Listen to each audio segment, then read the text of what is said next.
অনুষ্ঠানের শুরুতেই আমার সঙ্গে যিনি রয়েছেন তার সঙ্গে একটু পরিচিত হব। আপনার নামটা একটু বলেন। আমার নাম হাসান, আর সবাই ডাকে হালিম নামে। আচ্ছা, তো আপনি এখানে দুটো নামই বলতে চাচ্ছেন, হাসান এবং হালিম। ঠিক আছে, তো হাসান বয়স কত? 19 বছর বয়স। আপনি সিক্রেটস অনুষ্ঠানে যে আজকে এই যে কথাগুলো এখানে বলতে যাচ্ছেন, এটা তো আপনি স্বেচ্ছায় এখানে বলছেন নাকি কেউ আপনাকে জোর করে নিয়ে এসছেন? না, আমি নিজে থেকে এসছেন। তো এই যে নিজে থেকে আসলেন, লাখ লাখ মানুষের সামনে নিজের অপরাধগুলো বা ভুলগুলো বা কিছু সিক্রেটস যেটা আপনি বলবেন, বলার পরে তো আপনার ব্যক্তি জীবনে অনেক সময় দেখা যাবে যে খারাপ প্রভাবও পড়তে পারে। তারপরও আপনি জেনে শুনে কেন আসলাম? যদি আমি যে ভুলটা করছি, যদি আমার মতন যদি কেউ এমন ভুল যদি না করে, আপনার কথাটা শুনে বা আপনার গল্পটা শুনে, তার মানে উদ্দেশ্য মহৎ, এবং সবসময় এই কমন উদ্দেশ্য নিয়েই কিন্তু আমরা আমাদের সিক্রেটস অনুষ্ঠানটি উপস্থাপন করি। আমাদের অনুষ্ঠানের উদ্দেশ্য এবং যারা এখানে অতিথি আসেন তাদের উদ্দেশ্য কিন্তু একই রকম। খুব ভালো করে লক্ষ্য করলে দেখবেন যে যিনি অপরাধী কিংবা যিনি অপরাধ করেন, তার অপরাধী হয়ে ওঠার পেছনের শক্তিশালী কারণ, অপরাধের ধরন এবং অপরাধের পরিণতি, তিনটাই আমরা ফোকাস করি এখানে, যাতে করে কেউ কোনো অপরাধ জীবনে না করে। তো হালিম, শুরু করি আমরা একেবারে ছোটবেলা থেকে, যেখান থেকে আপনার বলার আছে, বলুন। যখন আমার 4 বছর, তখন আমার আম্মু মানে একজনের কাছে পালনের জন্য আমাকে দিয়ে দেয়। ঠিক আছে, 4 বছর বয়সে? হ্যাঁ। আপনি কয় নম্বর সন্তান ছিলেন? 2 নম্বর সন্তান। 2 নম্বর। আচ্ছা, পালনের জন্য দিয়ে দেয় কেন? আপনার বাবার আর্থিক অবস্থা ভালো ছিল না? না, ভালো ছিল, কিন্তু আমাদের মানে আমার বাপ চাচা হয়েছে 7 জন, কিন্তু তারা একটু মানে অন্য টাইপের, যেমন মারামারি করে, এটা করে। বাবা কি করতো? বাবার গদি আসলো। গদি বলতে? গদি সুতার ব্যবসা। ঠিক আছে, মানে ছোটখাটো বিজনেস করতো। আর আপনাদের বাড়ি কোথায় ছিল? বাড়ি হয়েছে পঞ্চবটি চাঁদনি হাউজিং, নারায়ণগঞ্জে। হ্যাঁ। ওকে, হ্যাঁ বলেন। তারপরে পালক দিয়ে দিল, তো ওখানে গেলাম। তো যখন আমার 7 বছর, তখন আমি শুনি কি মানে আমার আম্মু অন্যটা। তো তারা বলে তোমাকে তো পালক নিয়ে আসছি, এটা। তো তারা অনেক ধনী ছিল, নারায়ণগঞ্জ কলেজ স্ট্রিটের ভিতরে তাদের এক নামেই সবাই চিনে। তো সে আমাকে বলতো, তোমাকে তো পালক নিয়ে আসছি। আমি বললাম আমার আম্মু কোথায়? তোমার আম্মু আছে। আমি কোথায় আছে? আছে একটা জায়গায়, তোমাকে নিয়ে আসছি। তো আমার যখন 7 বছর, তখন আমাকে নিয়ে যায় আমার মেইন এরিয়ার ভিতরে, পঞ্চবটি চাঁদনি হাউজিং। তো গেলাম, যাওয়ার পরে বলে এটা তোমার আম্মু, এটা তোমার বাবা, এটা তোমার ভাইয়া। আচ্ছা। তো আমি বলছি না, এখানে আমি থাকবো না। কেন? আমি থাকবো না, তোমাকে তো আজীবনের জন্য আমি নিয়ে আসছি। তো আমি কাঁদতেছি অনেক, আমি বলতেছি আমাকে নিয়ে আসা। আমার আম্মুর সাথে বললাম, আম্মু তুমি কি আমার আম্মু? হ্যাঁ তোমার আম্মু আমি কি না, তুমি আমার আম্মু না। তো ওখান থেকে নিয়ে আসলো, 2 দিন থাকলাম এই আপন আম্মুর সাথে। জি। তো ওখান থেকে আবার নিয়ে আসলো। তো আমার বিকাল টাইমে একটা মানে খেলার জন্য একটা টাইম দিত। ওই সময় কি পড়াশোনা করতেন না? হ্যাঁ, পড়াশোনা করতাম। আচ্ছা, কোন ক্লাসে পড়তেন? তখন 3-তে পড়তাম। ক্লাস 3-তে, ওকে। তো পড়াশোনা করতাম, তো বিকাল টাইমে একটা মানে খেলার জন্য একটা টাইম দিত। তো খেলতাম, অনেক বন্ধু বান্ধব বানাইলাম। যখন আমার 9 বছর, ঠিক আছে, যখন আমার 9 বছর, তখন আস্তে আস্তে কিছুটা বুঝি। তো বন্ধু বানাই, 2 ঘন্টা টাইমে যতক্ষণ মানে আড্ডা মারি, ওই খেলার জায়গাটা আমি আড্ডা মারি 2 ঘন্টা। এই সাইডে পোলাবাদের সাথে মিশি, এই সাইডের ছেলেদের সাথে মিশি। তো আস্তে আস্তে চিনে আমাকে সবাই। এইভাবে লাইফটা অনেক হ্যাপিতেই কাটতেছিল। জি। তো আম্মা তো অনেক, সে তো আমার আপন আম্মু না, সে আমাকে তবে অনেক আদর করতো। আচ্ছা। নিজের আপন ছেলে, তার একটা ছেলে আসলো, নাম অর্ণব। আর কোনো ভাই বোন ছিল না আপনার? না। আচ্ছা, সে কি বড় ছিল আপনার না ছোট? আমার 1 বছরের জুনিয়র ছিল। ওকে। তো তার একটা ছেলে আসলো, তো ওর সাথে সবসময় খেলতাম। ওকে যেটা দিত তার অর্ধেকটা আমাকে দিত, মানে সবসময় সমান ভাগ। হ্যাঁ, মানে এত আদর করতো আমাকে। আচ্ছা। তো ওখানে থাকলাম, তারা জায়গায় যায়, কিন্তু কোনো সময় আমাকে কোনো কিছু আমার বাপ মা যেটা না করতে পারবো, তারা আমাকে সেটা করছে। ঠিক আছে, প্রিয় শ্রোতা, ফাঁকে বলি এই অনুষ্ঠানটি পুরোপুরি ইউটিউবে আপলোড করা হচ্ছে। আপনারা যারা আমাদের এই সিক্রেটসের এই পর্বটি ইউটিউবে দেখতে চান, চলে আসুন। এবং একই সাথে সিক্রেটস ও জীবন গল্পের প্রতিটি এপিসোড ওখানে দেয়া আছে, আপনারা চাইলে আরামসে ওখান থেকে শুনতে পাবেন, ডাউনলোড করতে পারবেন। আমাদের ইউটিউবের ঠিকানা হচ্ছে www.youtube.com/DFM904। আমি আরও একবার বলছি, youtube.com/DFM904। এটাই ঢাকা এফএম এর ইউটিউব চ্যানেল। এবং সাবস্ক্রাইব করতে ভুলবেন না। সাবস্ক্রাইব বাটনে ক্লিক করে নোটিফিকেশন বেল বাটনটা অন করে রাখবেন, তাহলে আমরা নতুন কন্টেন্ট আপলোড করার সঙ্গে সঙ্গে আপনার মোবাইলে নোটিফিকেশন চলে যাবে। হ্যাঁ, বলুন। কোনো কিছুর অভাব ছিল না আমার, সবসময় আমাকে আদর করতো। আমার বাপ মা যেটা আমাকে দিতে না পারতো, তো তারা সেটা দিছে, মানে নিজ সন্তানের মতোই দেখতো। এবার দিনগুলো অনেক ভালোই চলতেছিল। যখন আমার 12 বছর তখন মানে ফুল সব কিছু আমি জানি, আর মানে এটা কি সবই আমি চিনি। জি। তো খেলার টাইম দিত আমাকে একটা বিকাল টাইমে, তো ওই টাইমটা করতাম কি আমাদের বন্ধুদের সাথে আমি গ্রুপ করতাম। আচ্ছা, গ্রুপ করতাম, ওই টিভিতে দেখতাম এই মারামারি এটা প্র্যাকটিস করতাম।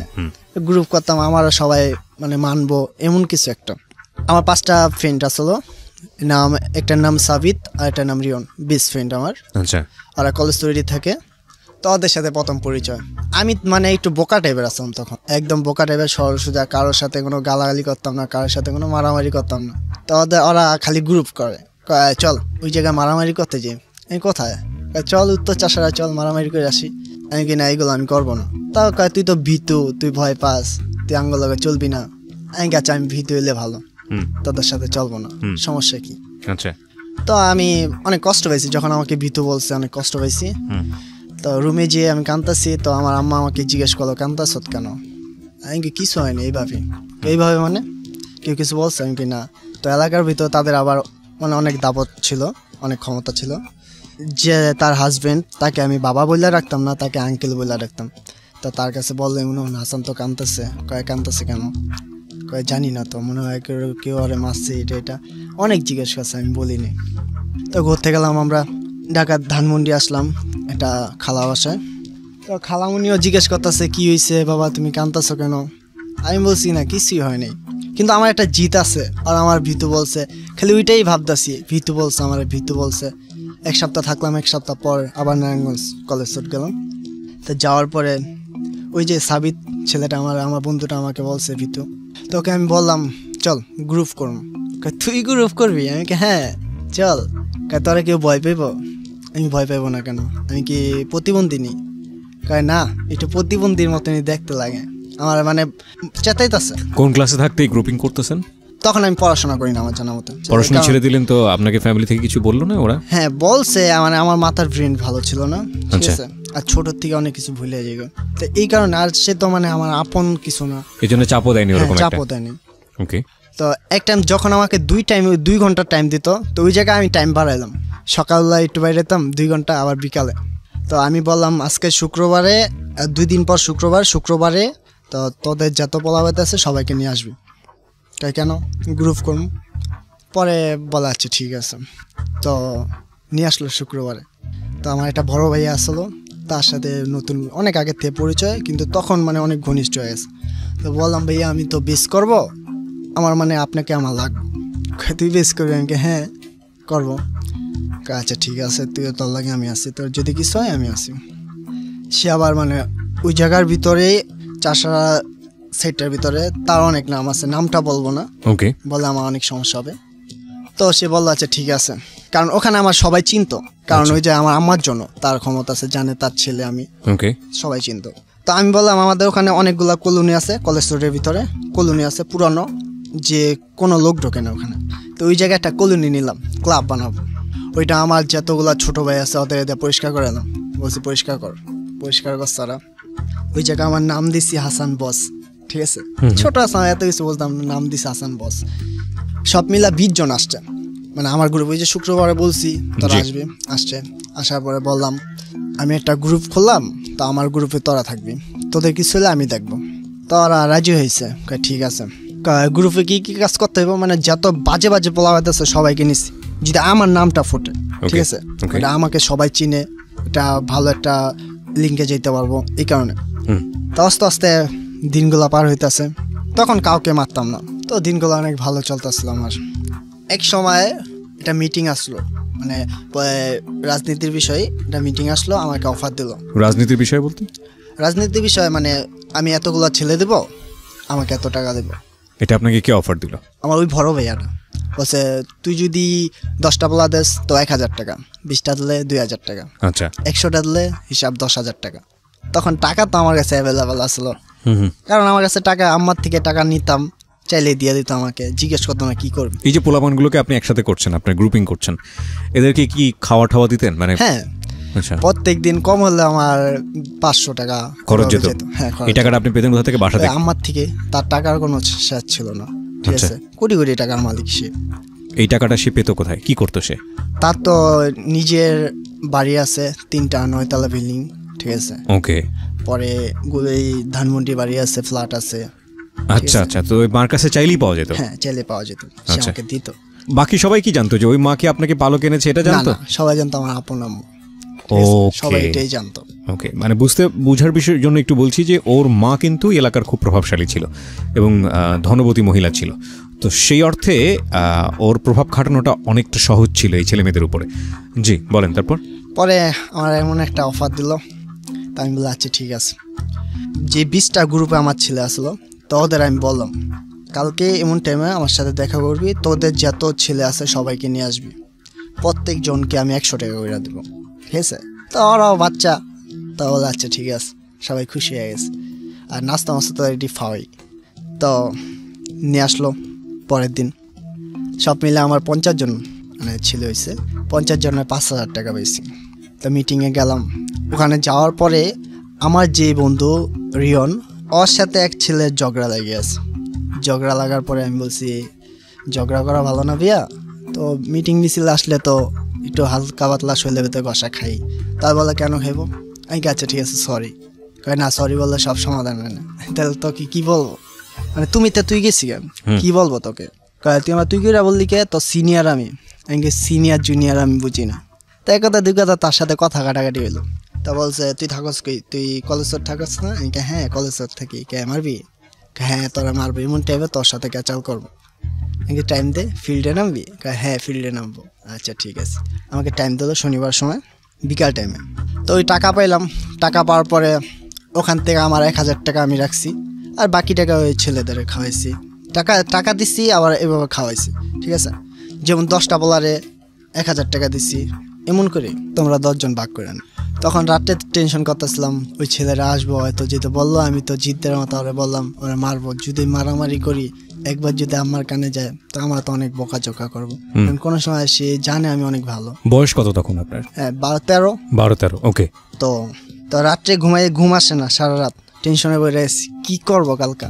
ওর কাছে যাই কি সরি বলবো? যদি সরি বলি তো আমার ছেলেরা কইবে আমার ভাই, মানে ওদের বড় ভাই আমি, ঠিক আছে, ওরা তো আমাকে মানবো না, কি করবো? আর ওই তো অনেক মানে ক্ষমতাশালী। তো ও আবার সাবিতের কাছে ফোন দিছে। সাবিতটাকে? আমার বন্ধু, ফ্রেন্ড। ফোন দেওয়া বলে হাসান রে বলে দিস কালকাকে ফিল্ডে থাকতে, দেখবো আর কত দম আছে। তো ওই আবার আমার আগে ফোন দেওয়া বললো, ঘরে একটা ফোন আসলো, ফোন দিছে। তো ফোনটা ধরলাম, কি হয়েছে? ভাই তোমার বিলে এমন এমন মারবো। কে মারবো ভাই? হ্যাঁ রেডি থাকিস। আচ্ছা ঠিক আছে। সকালবেলা উঠলাম ঘুমের থেকে, ওঠার পরে ওই বড় ভাইয়ের কাছে গেলাম। তা বড় ভাইয়া বলে তোর কিছু হলে আমি আসি, তো আগেই বলছি। তো সে প্রথমই আমাকে রান্নাও দিছে কতগুলো, এই বড় ভাই। হ্যাঁ। বিরতি নেব প্রিয় শ্রোতা, ছোট্ট একটা বিরতি। আজকে এখানে হাসান কিংবা হালিম যাই বলি না কেন, দুটোই ওর নাম, যদিও হালিম নামেও পরিচিত, এবং সে আজকে এখানে কনফেস করছে সিক্রেটস অনুষ্ঠানে। ওর বয়স হচ্ছে 19। ছোট্ট একটা বিরতির পর আমরা আবারও ফিরে আসছি। আপনারা যদি এই অনুষ্ঠানে অংশগ্রহণ করতে চান তবে আমাদেরকে ফোন করবেন 096111904904। আমরা একেবারে ব্যাকগ্রাউন্ডে আছি। একজন অপরাধী কিংবা একজন ভুলে ভরা মানুষ কিভাবে অপরাধের দিকে যায় সেই জায়গাটি আমরা ডায়াগনোস করছি। এরপরে কি অপরাধ সে করে সেটা দেখাবো, এবং পরিণতি অফকোর্স প্রতিটা এপিসোডেই আমাদের প্রত্যেকটা গেস্ট যারা এখানে অপরাধ বলেন, যারা ভুল বলেন, তাদের পরিণতি কি হয় জীবনে সেটা তারা বলেন। এটার কারণ একটাই, যাতে করে আপনারা তাদের মতো করে ভুল না করেন। ছোট্ট একটা বিরতির পর যেটা বলছিলাম যে আপনি কোন এক বড় ভাইয়ের কাছে গেছেন এবং রান্দা দিল আমাকে। ওরাও তো অবশ্যই সুইচ গিয়ার নিয়ে আসবো, কারণ বড় অস্ত্র ওদের কাছে নেই, এটা দিয়ে ভয় দেখাবে। তো আমার যত নারায়ণগঞ্জের ভিতর যত এরিয়াতে আমার পরিচিত পোলাবেত আছে সবাইকে মানে বলছি আজকে মনে হবে সবাই আসলো। কমলে আমার 150 পোলাবেত, তো 150 পোলাবেত আসলো, সবাইকে তো ওই জায়গায় আমার খরচ গেছে 2000 টাকার মতন, ঠিক আছে। সবাই খাওয়াইছি, ই করছি, নাস্তা খাওয়াইছি। 4টা বাজে গেছে, ওদের কোনো খবর নেই। 3টার থেকে দাঁড়া আছি ওই আমার ক্লাবের সামনে, সবাইকে সিটায় রাখছি, তুই ওখানে থাকবি, তুই ওখানে থাকবি, মানে এত মানুষ থাকলে আমার অনেক সমস্যা হবে। 5টার সময় ওরা আসছে, ওরা প্রথম মানে 10 জন আসছে, ওদের বড় ভাইয়া নিয়ে। আসার পরে বলে তুই রেডি আছো? তো বাচ্চা বলা হয়, তুই তো অল্প, কিন্তু হয়তো জানি না আমি একটা বলা হয়তো আমি চারিদিক দিয়ে ঘেরাও করে রাখছি। ডাক দিলে সব দূরে এসে ওকে ধরবো। সবাই হাতে ছোট ছোট সুইচ গিয়ার, পরে আর আমার হাতে কিছুই না। আমি বলছি ভাইয়া তো এখানে মিট করে দিলেই ভালো হবে। কে ভয় পেয়ে গেলি, বুকে দম নেই? আমি কি দম তো সবাইরে আছে, উপরওয়ালা তো সবাইকে দম দিচ্ছে, দম থাকবে না কেন, আছে তো। আর বড় ভাইয়া বলে এত কথা নাকি, আরে মার। যখন আমারে বলছে মার, তখন আমি চিন্তা গেছি মারবো মানে, ভাই সেইলাম আমি এখানে। তো এক কথা দুই কথায় কথা কাটাকাটি হয়েছে। যখন আমার পোলাবাইতে ডাক দিলাম, সব গেরো করে আলাইছে। গেরো করার পরে আরও একটা পোলাবাইতে আসছে, পরে ওকে আমি মারলাম, একটা থাপ্পড় মারছি। থাপ্পড় মারার পরে বলতে আমাকে মারলি কে, তা তোরে কী করবো? তুই আমার এরিয়াতে এসে আমাকে বলস তুই থাকো জামতলা থেকে এই কলেজ রোডের সাথে এনে পাওয়ার দেখাস, এটা তো হবে না, কারণ তোর এলাকায় তুই সিংহ, আমার এলাকায় আমি সিংহ। পরে মারার পরে ওর একটা পোলাবাইতে আসছে, আসার পর তো ওখানে ফিল্ডে গ্যাঞ্জাম গিয়েছি সবার সাথে, আরে পোস্ট মারি আরো পোস্ট মারে। তো আমি ওই জায়গার ভিতরে মানে ওরও আমি মারতেছি, ও আমাকে মারতেছে, ওকে আমি মারতেছি, ও আমাকে মারতেছি। তো এক সময় পুরো এলাকা পুরো গরম হয়ে গেছে, এত বড় মারামারি। তা আমার নাম উঠে গেল। ওঠার পরে আমার তো অনেক বকাঝকা করতেছে। সেদিনকে রাত্রে আমি ঘরে যাইনি, অনেক ফোন দিছে, ফোন বন্ধ করে রাখছি। বন্ধুর বাসায় ওই সাবিতার বাসায় ঘুমাইছি। তো ঘুমানোর পরে সকালে গেছি বাসায়, যাওয়ার পরে তার পাও ধরে বসে বসে, আর জীবনে করবো না, আমাকে মাফ করে দেন। তুই গুন্ডা হয়ে গেছ, আমাদের ফ্যামিলির ভিতর এমন কেউ করেনি, আর আমাদের সবাই ভালো জানে। তুই এই প্রথম শুন তুই এগুলো করলি, তো আমাদের তো সবাই বাজে জানবো, এটা ঠিক করাস না। তো আঙ্কেল অনেক বকাঝকা করলো। আঙ্কেল মানে ওনার হাজবেন্ড? হ্যাঁ, বকাঝকা। ওনাকে আপনি আঙ্কেল বলে ডাকতেন? বাবা বলে ডাকতাম না কোনো সময়। আর ভদ্রমহিলাকে মা বলতেন? মা বলতাম। আচ্ছা। তা আমি বলছি মা ভুল হয়ে গেছে গা, জীবনে করবো না। তুই বাজে হয়ে গেছ গা, এনে তার মধ্যে দিছে তোর লাইফটা ঠিক করার জন্য। তোকে আমি কোন জিনিসটা তোর অভাব আছে, হ্যাঁ তুই সে এগুলো করতেছ, আমি কিছু আর জীবনে করবো না। তা আঙ্কেল একটা থাপ্পড় দিল এসে। পরে এরপরে অনেক ঝামেলা চললো, এই আসলো পুরা। ওর বাবা আসছে, আমার ছেলেরা মারছে, ওরা তুইলা নিয়ে যাবো, ওইটা অনেক কিছু বললো। পরে আঙ্কেল নামলো, তুইলা নিবি মানে তুই ওরে নিয়ে যা এখান থেকে, ল তোরে দিয়া দিলাম। এবার ডাইরেক্ট কইছে ল তোরে দিয়া দিলাম, তোর কোন বাবা আছে নিয়ে আসে এই এলাকায়। পরে আঙ্কেলের সাথে মাথায় কথা কাটাকাটি হইলো। তার সাথে আবার এলাকার যে মেন নেতা, তার নামটা উল্লেখ করবো না, তার সাথে ভালোই সম্পর্ক আছে। মানে আপনার আঙ্কেলের সঙ্গে তার ভালো সম্পর্ক আছে। পরে এটা মিট হয়ে গেল, মিট পরে 1 মাসই গরম আসলো, মিট হয়ে গেল। তা আমাকে বাসার থেকে বলছে তুই বাইরে যাবি না, তোর বাইরে যাওয়া বন্ধ, ঘরে থাকবি, তোর বাইরে যেতেই দেবো না, নাহলে তোর মার কাছে যারা, ঠিক আছে। তো সে জিদ্দা মাথায় বলছে, 1 মাস ঘরেই ছিলাম, বাইরে নামতে দেন আমাকে। তা আমি তার অনেক বললাম, মা জীবনে কিছু করবো না, আমাকে একটু নামতে দেন না, অনেক দিন ধরে বাইরে নামি না। তা বলে যা, কেমন অন্যায় করবি না, আচ্ছা ঠিক আছে। ওই যে একই গাইনি গ্রুপে সবাই ফোন দিছে, আমি আইসি। তো ওই জায়গার ভিতরে একটা বোট লাগাইলাম, ঠিক আছে, বোটের ভিতরে আমার নাম। তো এইভাবে কার সাথে ঝগড়া লাগে না, সবার সাথে মিশা থাকি, সবাই আমাকে চিনলো এক নামে। তখন আমার বয়স 13 বছর, এক নামে সবাই চিনেন। তো একদিন রাত্রে ব্যাডমিন্টন খেলতেছিলাম শীতের সময়, তখন আমার 14তে মানে 13.5 বছর, 14তে পড়ব, ঠিক আছে, ব্যাডমিন্টন খেলতেছিলাম। তো এমন টাইমে আমার একটা ছোট ভাইকে ওই এলাকার মানে নেতার ভাতিজা, ঠিক আছে, তো আবার আমার সিনিয়র আসলো, 1-2 বছরের সিনিয়র, মানে আমার এক গ্রুপ সিনিয়র, আমার থেকে বেশি ক্ষমতা ওর। তা আমার ছোটো ভাইটার বলতেছে যা সিগারেট নিয়ে আস, আর বলতেছে না যাবো না।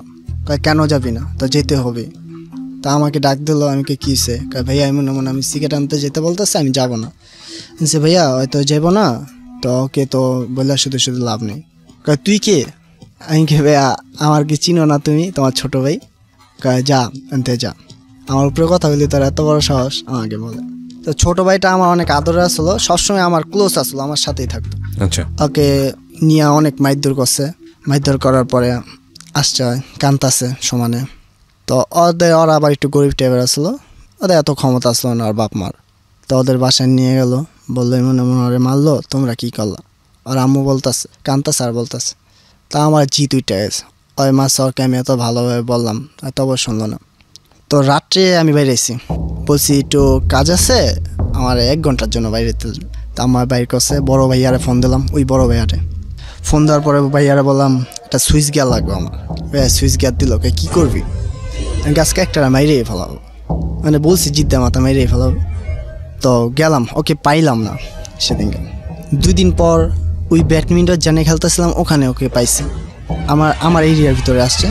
আসার পরে তা আমি বলে তুই বলে আমার খুঁজছিলি, আমি অবশ্যই তোর খুঁজছিলাম। তুই তাই করে বল আজকে নারায়ণগঞ্জের ভিতরে ছোট বড় নিয়ে মানে ঝগড়া লেগে যায়। তার বড় আমি, তোর সিনিয়র, তুই আমার সিনিয়র। ব্যাডমিন্টন আসলো, ওটাতে একটা বাড়ি মারছে, পুরো মাথা 14টা শিলি বসছে, 14 না 13টা শিলি বসছে আর মাথার ভিতরে। ওকে বাড়ি মারলাম। বাড়ি মারার পর ওই যে আমার সাবিত রিয়ন বন্ধুরা আসলো, তো আমার গ্রুপে ছোট ভাইটি আসলো, ওইটি আসলো। আসার পরে তো ওর ইচ্ছা মতো মারতেছে, আর পারতেছে না, জিতো ওর উপরে জিত আছে।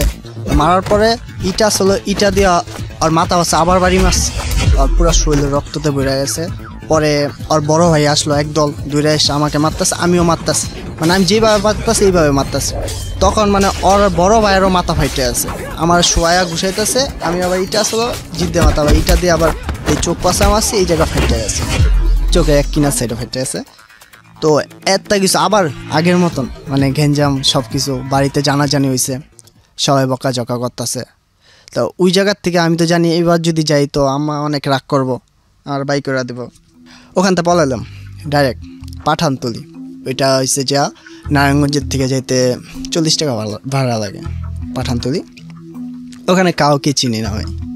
গেছি, যাওয়ার পরে ওখানে রাতটা কিছু টাকা আসলো আমার কাছে, এই নাস্তা মাস্তা খেলাম, খাওয়ার পরে একটা চায়ের দোকানের টেবিল আসলো, ওখানে ঘুমাইলাম।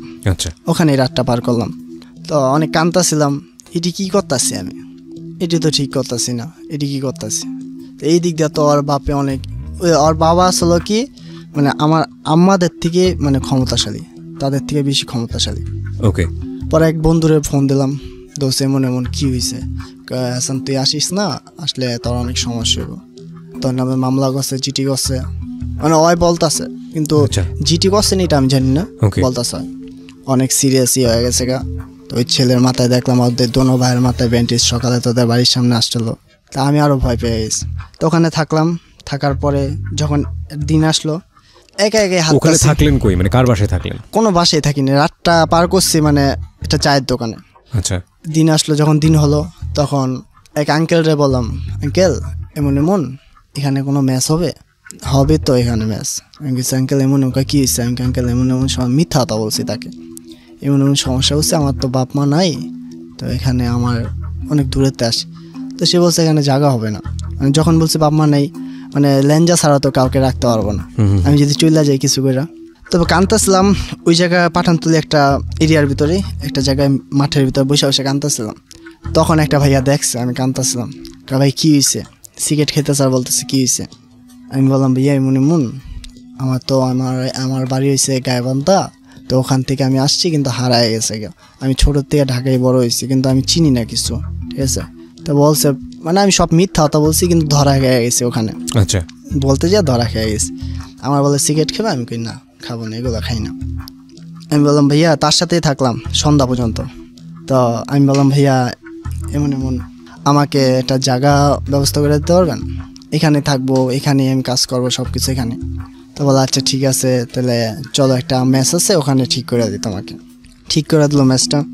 ম্যাচ ভাড়া হয়েছে যে 1300 টাকা, আর খাবার একটা জায়গা দিচ্ছে 2000 টাকা, সব মিলে 3300 টাকা। আমার একটা কাজ ঠিক করে দিল তার মামার সাথে, রাজমিস্ত্রি। ওই কাজে লাগলাম। রাজমিস্ত্রির কাজটা আমি জীবনে করিই নি আমার বাপের জন্মেতে, এইসব কাজ মাছ কিছুই করতাম না। গেছি, প্রথম আমাকে বালু টানাইলো, ওইটা টানাইলো, টানলাম, কিছু করার নেই, এখন করতে হবে। আমার চিন্তা ভাবনা এখান থেকে যাবো গা, মানে সব কিছু মিটলে আমি এখান থেকে চলে যাব। তো করতে করতে ওই ভাইয়াটার সাথে সবসময় থাকি। ভাইয়া ওই আমার মতনই মারামারি করে, গ্রুপ করে, ওইটা করে, আচ্ছা, আমার মতনই। তো ওইটা একটু বস্তি এরিয়া, মানে বস্তির মতনই, বস্তি এরিয়া। তো একদিন ভাইয়ার বাসায় গেলাম। ভাইয়া আমার অনেক সিনিয়র আসলো, ভাইয়ার বাসায় গেলাম। তা যাওয়ার পরে ভাইয়ার আম্মু জিজ্ঞেস করে এটা কে? বলে আমার ছোট ভাই লাগে। তো ভাইয়া আমাকে বলে একটা জিনিস দেখবা? আমি কি? আসো। আমি আসি, আবার জানতাম আমি মারামারি ভয় পাই, এগুলো কিছু করি না, আমি ভালো একটা ছেলে। তা বলে কিছু দেখবা? আমি কই হ্যাঁ দেখবো। মাটি খুঁদলো, খোদার পরে কতগুলো সুইচ গেট দেখাইলো, চাপাটি মোবাটি এগুলো দেখাইলো। তা আমি মনে মনে করি এগুলো তো আমি একসময় হাতায় আসলাম, তা এগুলো বলে তো ধরা খেয়ে যাবো। আমি বললাম এগুলো কি ভাইয়া? এগুলা মাঝে মাঝে মারামারি লাগলে এগুলা নিয়ে যাই, আরে মারি। তা আমার মানে আরও ভয় ঢুকে গেল। এই জায়গায় আসলাম, একই সেম কাহিনি। তো দিনগুলো ভালোই চলতেছিল, আর অনেক কষ্টে চলতেছিলাম, কাঁদতেছিলাম, কারণ আমার রোজা ছিল 300 টাকা। আমি তো সবসময় টাকা উড়াইতাম, তখন পেটে খিদা লাগলে ছোটোখাটো জিনিস খাইতাম, ভালো কিছু খাইতে পারতাম না। আর রাত্রে যখন সময়টা পাইতাম ওই ভাইয়ার সাথে তো দিনটা কাটাইতাম। তো আমার রুমটার ভিতরে ভাইয়া মাঝে মাঝে ইয়াবা খাইতাম, ঠিক আছে, ইয়াবা আমার রুমের ভিতরে খাইতাম। ওকে। তো দেখতাম এমন সে আমার আশ্রয় দিছে, তা তো না বলতে পারি না। রাইট। তো সে আমাকে বলে তুমি রাগ করো না, তোমার রুমে ইয়াবা খাবো। আচ্ছা ঠিক আছে খাও, অসুবিধা কি। আমার বলে তুমি খাবে, আমি করি না এগুলো আমি খাই না। আচ্ছা ঠিক আছে। তো সে খাইলো, মাঝে মাঝে সবসময় নিয়ে আসতো, মাঝে মাঝে 2 দিন পর পরই সে আমার রুমে খেত। তো আস্তে আস্তে তার সাথে অনেক ঘনিষ্ঠ হয়ে গেল, আপন ভাইয়ের মতন, ঠিক আছে। সে আমাকে টাকা দিত, আমি তাকে টাকা দিতাম, এইভাবেই চলতো দিনগুলো। তো ওই ভাইয়ের সাথে চলতে চলতে ওই জায়গায় রাজনীতির ভিতরে পড়ে গেছি। আমাকে আস্তে আস্তে চিনলো, ভাইয়াকে সবাই চিনে, আমাকে চিনলো তার ছোট ভাই হিসাবে, সবাই আমাকে চিনলো। কেউ কিছু হইলে আমাকে ডাক দিত, চাইতাম কী হয়েছে ভাইয়া, আর কিছু হইলে চাইতাম কী হয়েছে ভাইয়া, ঠিক আছে। টাকা দিয়ে না সাহায্য করতে পারলে মনটা দিয়ে সাহায্য করতাম, মানুষের জন্য দৌড়াতাম আমি। তা আরেকদিন ওই ভাইয়ার সাথে মারামারি লাগছে, একটা ছেলে মারামারি লাগছে। তো লাগার পরে তা আমি ভাইয়ার সাথে আসলাম। তো ভাইয়া প্রথম একটা থাপ্পড় দিচ্ছে, পরে ভাইয়াকে পিছন সাইড দিয়া একটা চাবাটি দিয়ে পোষ মারছে। ওকে প্রিয় শ্রোতা, আমরা বিরতি নেব আরেকবার, ছোট্ট একটা বিরতি। আপনারা শুনছেন সিক্রেটসের এই পর্বটি পুরোপুরি ডাউনলোড করতে পারবেন আপনি এক্ষুনি আমাদের ইউটিউব চ্যানেল থেকে। আমাদের ইউটিউবের ঠিকানা www.youtube.com/dfm904। আমি আবারও বলছি youtube.com/dfm904। এই চ্যানেলটিতে গেলে আপনি আমাদের পুরনো অনুষ্ঠানগুলোর যাবতীয় এপিসোড সব কিছু এখান থেকে পাবেন। সিক্রেটস এবং জীপ্তগুলো আমরা একেবারে ব্যাকগ্রাউন্ড থেকে অপরাধের ভেতরে প্রবেশ করেছি, ধীরে ধীরে আমরা পরিণতির দিকে যাব। হালিম, যেখানটায় আমরা ছিলাম, যে পোস্ট মারার ঘটনায় আপনি ছিলেন। হ্যাঁ, পরে ওই বড় ভাইয়াটাকে পোস্ট মারলো, মারার পরে আমি আবার ওই ভাইয়াটাকে বললাম ভাইয়া তাকে মাইরেন না, তাকে মাফ করে দেন। তো সে বললো তোকেও মার। আমি অনেক ভয় পেয়ে গেছিলাম, তাকে মাইরেন না এইভাবে। তো মারার পরে আমার সামনে আরেকটা পোস্ট মারছে তাকে। তো মারার পরে আমার 2টা থাপ্পড় দিল, থাপ্পড় দেওয়ার পরে বলে ওকে বাসায় নিয়ে আর আমরা সিনেমাসি আমার নাম বলবি না। তো সে চলে গেল। তো ভাইয়াকে আমি ধরে নিয়ে গেলাম তার বাসায়। নেওয়ার পরে ভাইয়ার উপরে পুরো ফ্যামিলিটা চলে, ঠিক আছে। তো নেওয়ার পরে তার বাবা আসলো, আমার বকাঝকা করতেছে, তুই যে আসিলি তুই দেখলি না? আঙ্কেল আমি তো মানে আমরা 2জন বাটে পড়ে আইছি। তো এখন ভাইয়াকে আমার সামনে পোস্ট মারছে, আমাকেও ভয় দেখাইছে আমাকে মারবো, এই কারণে আমি কিছু বলিনি। তো যাই গেল, যাওয়ার পরে তো এটা নিয়ে অনেক কিছু চললো, মানে জিটিমুটি কিছুই করে না। ভাইয়া কম হইলো 18টা শিলি বইছে পিঠে। আচ্ছা, ভাইয়ার টেনশন এখন ওরে মারবো, ভাইয়াকে জিতো মারছে, ভাইয়াও মারবো, ঠিক আছে। আমাকে বলছে কাসান জিতো আমাকে মারছে, আমি যখন সুস্থ হবো তারপর ওরে মারবো, তুই খালি দেখবি ওই কোথায় কোথায় থাক। কিন্তু এরিয়ার ভিতরে আসলো না, তখন পলাতক আসলো। ওকে, এই সময়টা তোমার বাড়ির সঙ্গে কোনো যোগাযোগ নেই না? তো ওই সময় ফ্যামিলির সাথে কোনো আসলো না, কাজ করতাম আর ওই যে রুমে থাকতাম, আর ওই ভাইয়ার সাথে মানে ফ্রি টাইমটা ভাইয়ার সাথে চলতাম। তো ওই ভাইয়ার জায়গায় আমি দাঁড়ালাম, মানে ভাইয়া তো রাজনীতি করে ছোটোখাটো, এলাকার ভিতর সবাই চিনে ভাইয়াকে। তো ভাইয়ার যে টিমটা আসলো, ভাইয়ার জন্য একটা অফার আসছিলো, তো কালকে একটা মিটিং আছে, তো তুমি আসো, তো তোমার যতগুলো ছেলে হইব একটা ছেলের 500 টাকা করে, ঠিক আছে, যতগুলো ছেলে এইভাবে বাড়বো। তা ভাইয়া বললো ভাইয়া আমি তো যেতে পারবো না, একটা কাজ কর তুই যা। তো ওই নেতার সাথে পরিচয় করা দিল আমাকে ফোনে এমন এমন জায়গায় যেতে হবো। তো কম হলো 150 বলাবাই 200 বলাবাইত নিয়ে গেছি আমি ভাইয়ারই, ঠিক আছে। যে জায়গায় যেতে বলছে ওখানে গেলাম, যাওয়ার পরে তো তারা পুরো খুশি, অনেকগুলা ট্রাক বইরা নিয়ে গেছে, অনেক খুশি, ঠিক আছে। তো বলে কি তোমার নাম কি হাসান? আমি কি জি আমার নাম হাসান। তোমাকে ওই পাঠাইছে? হ্যাঁ। পরে খুশি হইলো, আমাকে বলে কি খাইবা খাও। তো ওই ছেলেদের একটা দোকান দিল, পুরো দোকানই খালি হয়ে গেছে, মানে যত খাবার আছে সব খাই ফেলাইছে সবাই মিলে, ওরা দোকান খালি হয়ে গেছে। তো যার থেকে সব মিলে অনেক টাকা পেলাম, ঠিক আছে। তো ওই টাকাগুলা ভাইয়ার কাছে দিলাম। তো ওদের বলছি তোমরা সন্ধ্যার সময় আমার সাথে দেখা করো। তো ভাইয়া বললো বাকি টাকা কম হলো 20,000 টাকার মতন, ওইটি সবাইকে দিতে বলছে। যে মেন একটা 20 লিটার আছে একটা গ্রুপে, একটা গ্রুপ হয়েছে 10 জন 15 জন করে, একটা গ্রুপের 20 লিটারের কাছে দিতে বলছে। তো আমি আবার দিছি, ওখান থেকে কিছু টাকা আমিও রাখছি। তারপরে নেতা আমাকে পছন্দ করে হলেছে, ওই নেতা। তা বলে কি তুমি আমার সাথে রাজনীতি করবা? আমি কেন? কারণ না, তোমার ভিতরে এমন একটা জিনিস আছে, মানে আমি ফিল করতে পারতেছি তোমার ভিতরে অভিজ্ঞতা বলতে কিছু একটা জিনিস আছে, ঠিক আছে, তুমি পারবা। খালি তোমার কাজ হয়েছে, তোমার হাতে তো অবশ্যই তোমার আন্ডারে ছেলে, আমি কেন আমার আন্ডারে কোনো ছেলে মধ্যে নেই, আমি এখানে নতুন আসছি, ওইটা তোমার কী লাগে? আমি আমার আপন ভাইয়াই লাগে, সে যেন আমার আপন ভাই লাগে, আপন ভাইয়া লাগে।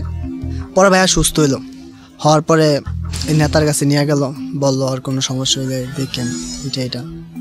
তো ওই মামারা তো পাইতাছি না, মামারা কুত্তার মতন খুঁজতেছি, মামারা কোনো খুঁজে পাই না।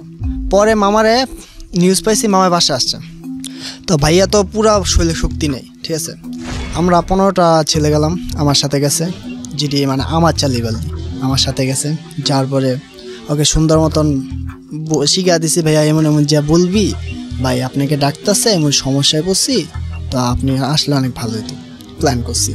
তো যেই মাঠে মারছে ওই মাঠের কথাই, ভাইয়া এমন এমন সমস্যা হয়েছে, আপনি তো ওই মাঠে খেলেন, আপনি তো এই এলাকার সবাই বড় ভাই, যেটা মানে পোস্ট মারছে ওকে বলতেছে, এই ছোটো ভাইটা শিখা দিছি, আপনি এলাকার বড় ভাই, আপনি একটু চলেন, ভালো হইব আপনি আমার জন্য। তোরে নিয়ে আসলো, ওকে প্রথম আসতে চায় না, নিয়ে আসলো, পুরো গেরো দিয়ে লাগছে। তখন সন্ধ্যা, ঠিক আছে, সন্ধ্যা হবে, মাগরিব আয়োজন দেবে। নিয়ে আসার পরে আমি বুঝতে পারিনি মামা আসেনি, এত কিছু করে হলো। মামারে ফালাইলাম, ভাইয়া খালি দাঁড়া আছে, ভাইয়া আমাকে সুইচ গেটটা দিল, দাঁড়াইলাম, ধরলাম মামারে, দুজন ধরছে, আস্তে করে পোজ দিছি, যেভাবে হয়তো জোরে জোরে দিচ্ছে, আমি আস্তে আস্তে করে দিচ্ছি, ঠিক আছে। অনেকগুলো পোজ মারছে আর পিঠটার ভিতরে মারার পরে আবার চোখটাও বাইন্দা নিয়েছিলাম, যদি আমার ফেস যদি না দেখতে পারে। তারপরে পোজ দিলাম, দেওয়ার পরে ভাইয়াকে যেভাবে মারছে, ভাইয়া বলে এইভাবে মার। ইটা নিলাম, ইটা নিয়ে তার এই পায়ের এই জায়গায় 2 মাইক দিছি, মারার পরে তারপর ওই জায়গায় তাকে ফালা থুয়া, হাত মত বাইন্দা থুয়া আইসা বলছি, ভাইয়ার মতন বাসা, কিন্তু হয়তো দেখে না কি ই করছে, কারণ ওরে 2টা ছোট ভাই তো আছে, ওই ছোট ভাই এলাকার ছিল, 2টা ছোট ভাই ওইটা এলাকার না, ভালো মতন চিনে না, ঠিক আছে, ওদের জায়গায় পাঠিয়ে দিচ্ছে। পরে চোখ বেঁধে তো জানে না কে মারছে, কারণ ঠান্ডা পাবে ওকে মাছ। তো ওখান থেকে দিনটি চলতেছিল, পরে নিউজ পেয়ে গেছে আমি, এখন তো ওখানে আমার থাকা অসম্ভব। তো ভাইয়া বলতেছে তুই এখান থেকে জায়গা, তো সমস্যা হবে, যদি আমার নাম পড়ে নেই, তোর নাম পড়ছে, তোরা কিছু করলে তো তুই আমার নামও কইয়া দিবি। তো ওখান থেকে ওই আম্মার বাসায় গেছি, কাপড় চোপড় নিয়ে আম্মার বাসায় গেছি, চললাম। আম্মা তো ধরে আমাকে কানতেছে, শুকায় মুখায় গেছো, কই আসিলি, অনেক বকা জোকা করতেছে, পলাই গেছি আম্মার বাসা। তা আম্মা বলে তোর তো এখানে থাকা হবে না, কারণ এখানে থাকলে তোরে তো অবশ্যই লোকরা দেখবে, আজকে না দেব কালকা তো অবশ্যই দেখবে। আমার বাসা মানে ওই যে আমাকে পালতো, আচ্ছা, তার বাসায় গেছি। তো তাকে আমি বললাম, মা আমাকে একটা জব দেন। তো যেহেতু বড় হয়েছি, 14 বছর আমার, এখনও তো বাচ্চা না, তো আমার একটা কোনো জব দেন। তো সে আবার ঢাকা একটা স্টুডিওতে জব দিল, ঢাকা উত্তর মালিবাগ মৌচাকে একটা জব দিল স্টুডিওতে। আমি প্রথম হচ্ছে আমি স্টেডিয়াম, কারণ চিনতাম না স্টুডিও কাকে বলে, স্টেডিয়াম মনে করছিলাম। আমার বলছে থাকবি খাবি ওই জায়গায় সব কিছু। আমি কই টাকা কত? টাকা জানি না, খালি থাকবি খাবি ওটি। আমি আসলাম, যেহেতু জায়গা নাই আমার থাকার মতন, একটা তো আস্তানা খোঁজ দেবে। আইলাম, প্রথম ভালো লাগে না।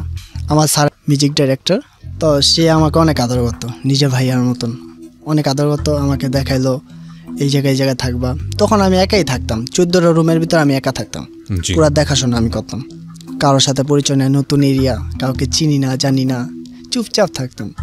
পরে আস্তে আস্তে যখন মানে টাকা কামানো শুরু করলাম, 3 মাস গেল গা, আস্তে আস্তে মানে লাইন গার্ডটা বুঝলাম, এই জায়গার থেকে এই জায়গা।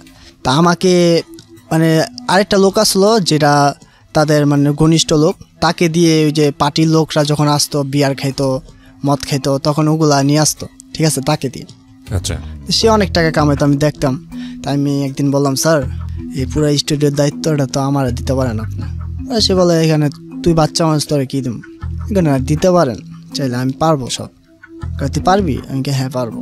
পরে প্রথম মনির খানের একটা নতুন অ্যালবাম, ঠিক আছে, ওই অ্যালবামের সময় তার মানে স্টুডিওতে শিফট নিছে।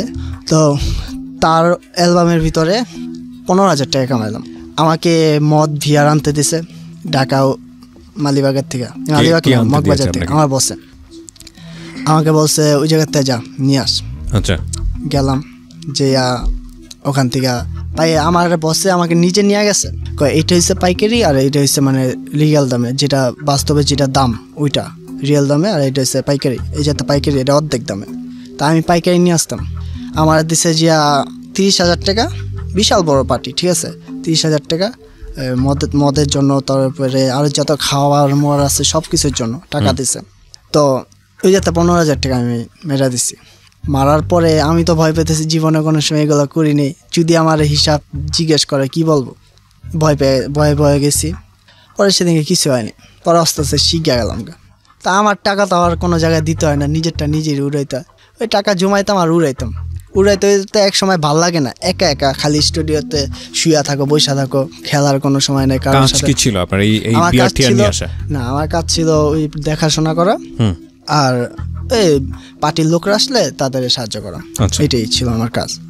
পানি ওইটা মানে যেটা লাগে, আপ্যান যেটারে বলে।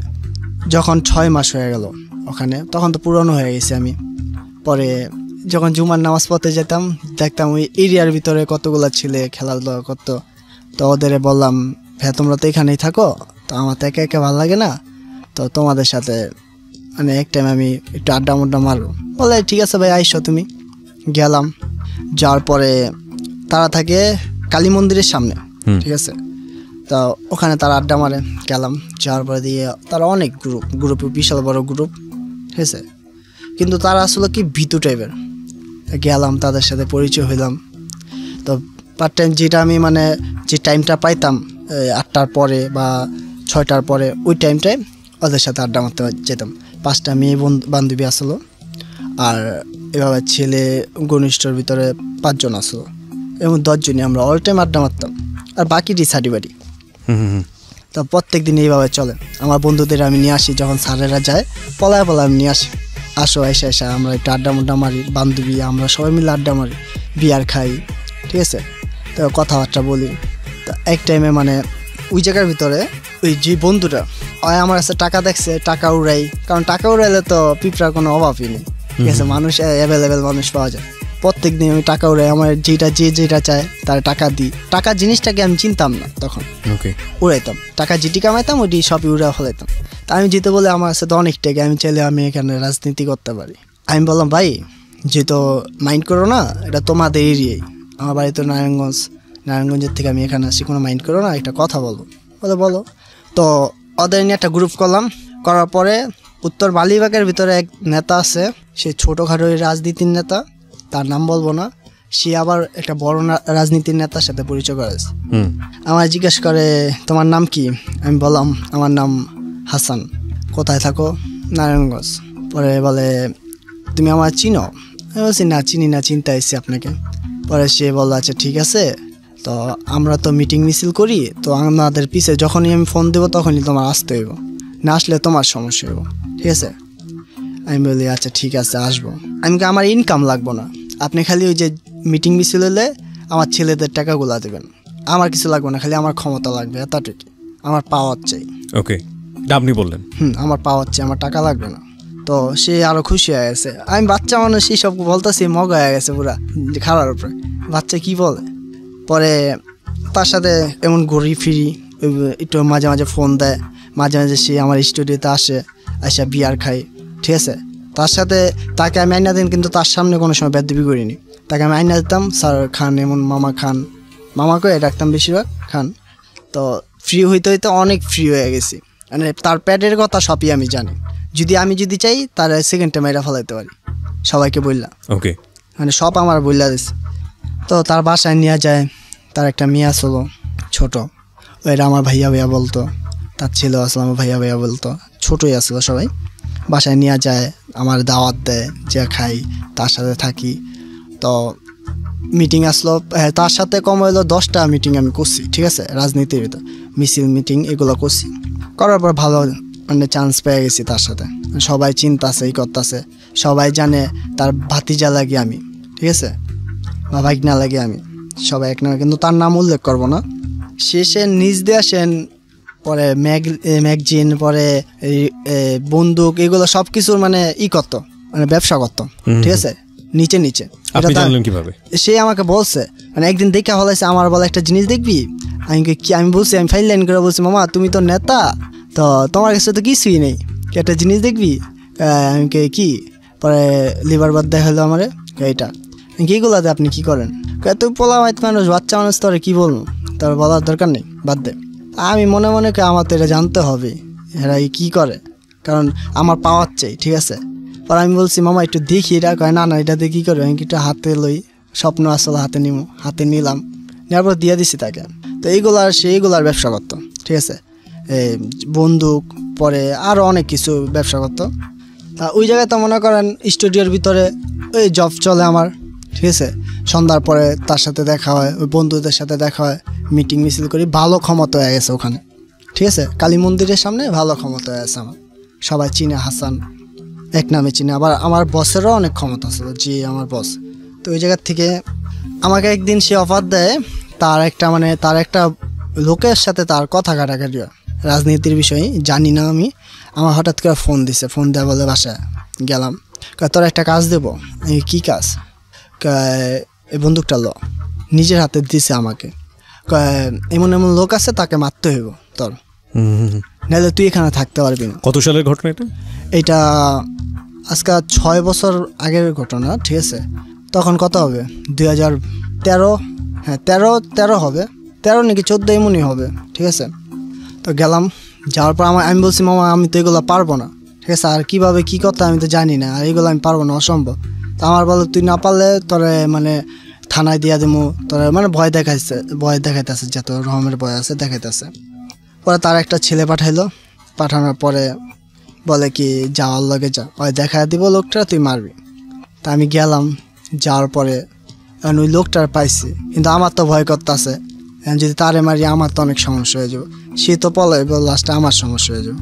তা আমি ওই ছেলেটা বললাম কি ভাই আমি তার লগে আমার কোনো সম্পর্ক নেই, তো এটা তার কাছে দিয়া দে, আর আমি মারতে পারবো না, ঠিক আছে। মাপ চাইলাম, তারে বইলা দিস, হাসানের যা মাপ চেয়েছে। তো গেছে, যাওয়ার পরে তাকে বলছে, সে রাত 1টার সময় আসছে গাড়ি নিয়ে আমার স্টুডিওর সামনে হুন্ডা দিয়া, আসার পর আমার নিয়ে গেছে, ওট আমি তো অনেক গাইমেছি, ওইটাই আমার শেষ দিন, আজকে মনে যেতে হইব। গেলাম, যাওয়ার পরে আমার ভয় দেখাইতেছে, তোরা যেটি বলছি এটি যদি কোনো সময় বলস এটা দেখছো, এটা একদম তোর পেটের ভিতর ঢুকা দেবো। আমি অনেক ভয় পেতেছি, মামা আমি কিছু বলবো না, আর আপনি যে কাজটা দিচ্ছেন এটা অসম্ভব, এছাড়া আমার অন্য কাজ দেন আমি পারবো, এই কাজ আমি জীবনও পারবো না, কারণ একজনকে মেয়েটা ফেলানো এটা অনেক বড় অন্যায়, ঠিক আছে, আমি পারবো না, ঠিক আছে। বলার পরে যেটি হোক তাহলে দেখলাম ট্রাই করা, এটা মানে সে কথাটা কাটা ফেলাইতেছে, ট্রাই করা দেখলাম। তা আচ্ছা ঠিক আছে, তুই যেটা হোক কারোর কাছে কইস না, এটা বুংচুং যত কিছু আছে সব আমার দিল।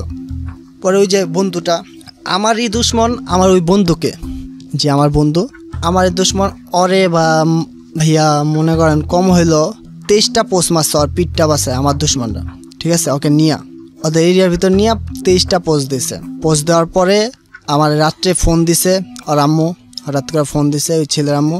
ফোন দেওয়ার পরে আমি গেছি, যাওয়ার পরে দেখি এই অবস্থা। আর ওর এমন মার দিছে মানে প্রতিবন্ধীদের কথাই বলতে পারে না, মানে আমাকে ওই যে আমার সাথে থাকতো অল টাইম, দেখছে আমাকে পায়নি, আমার ওগুলো খুঁজছে পায়নি, ওরে ভাইছে ওরে মাছ। আপনার খুব ওর উপর তুলেছে।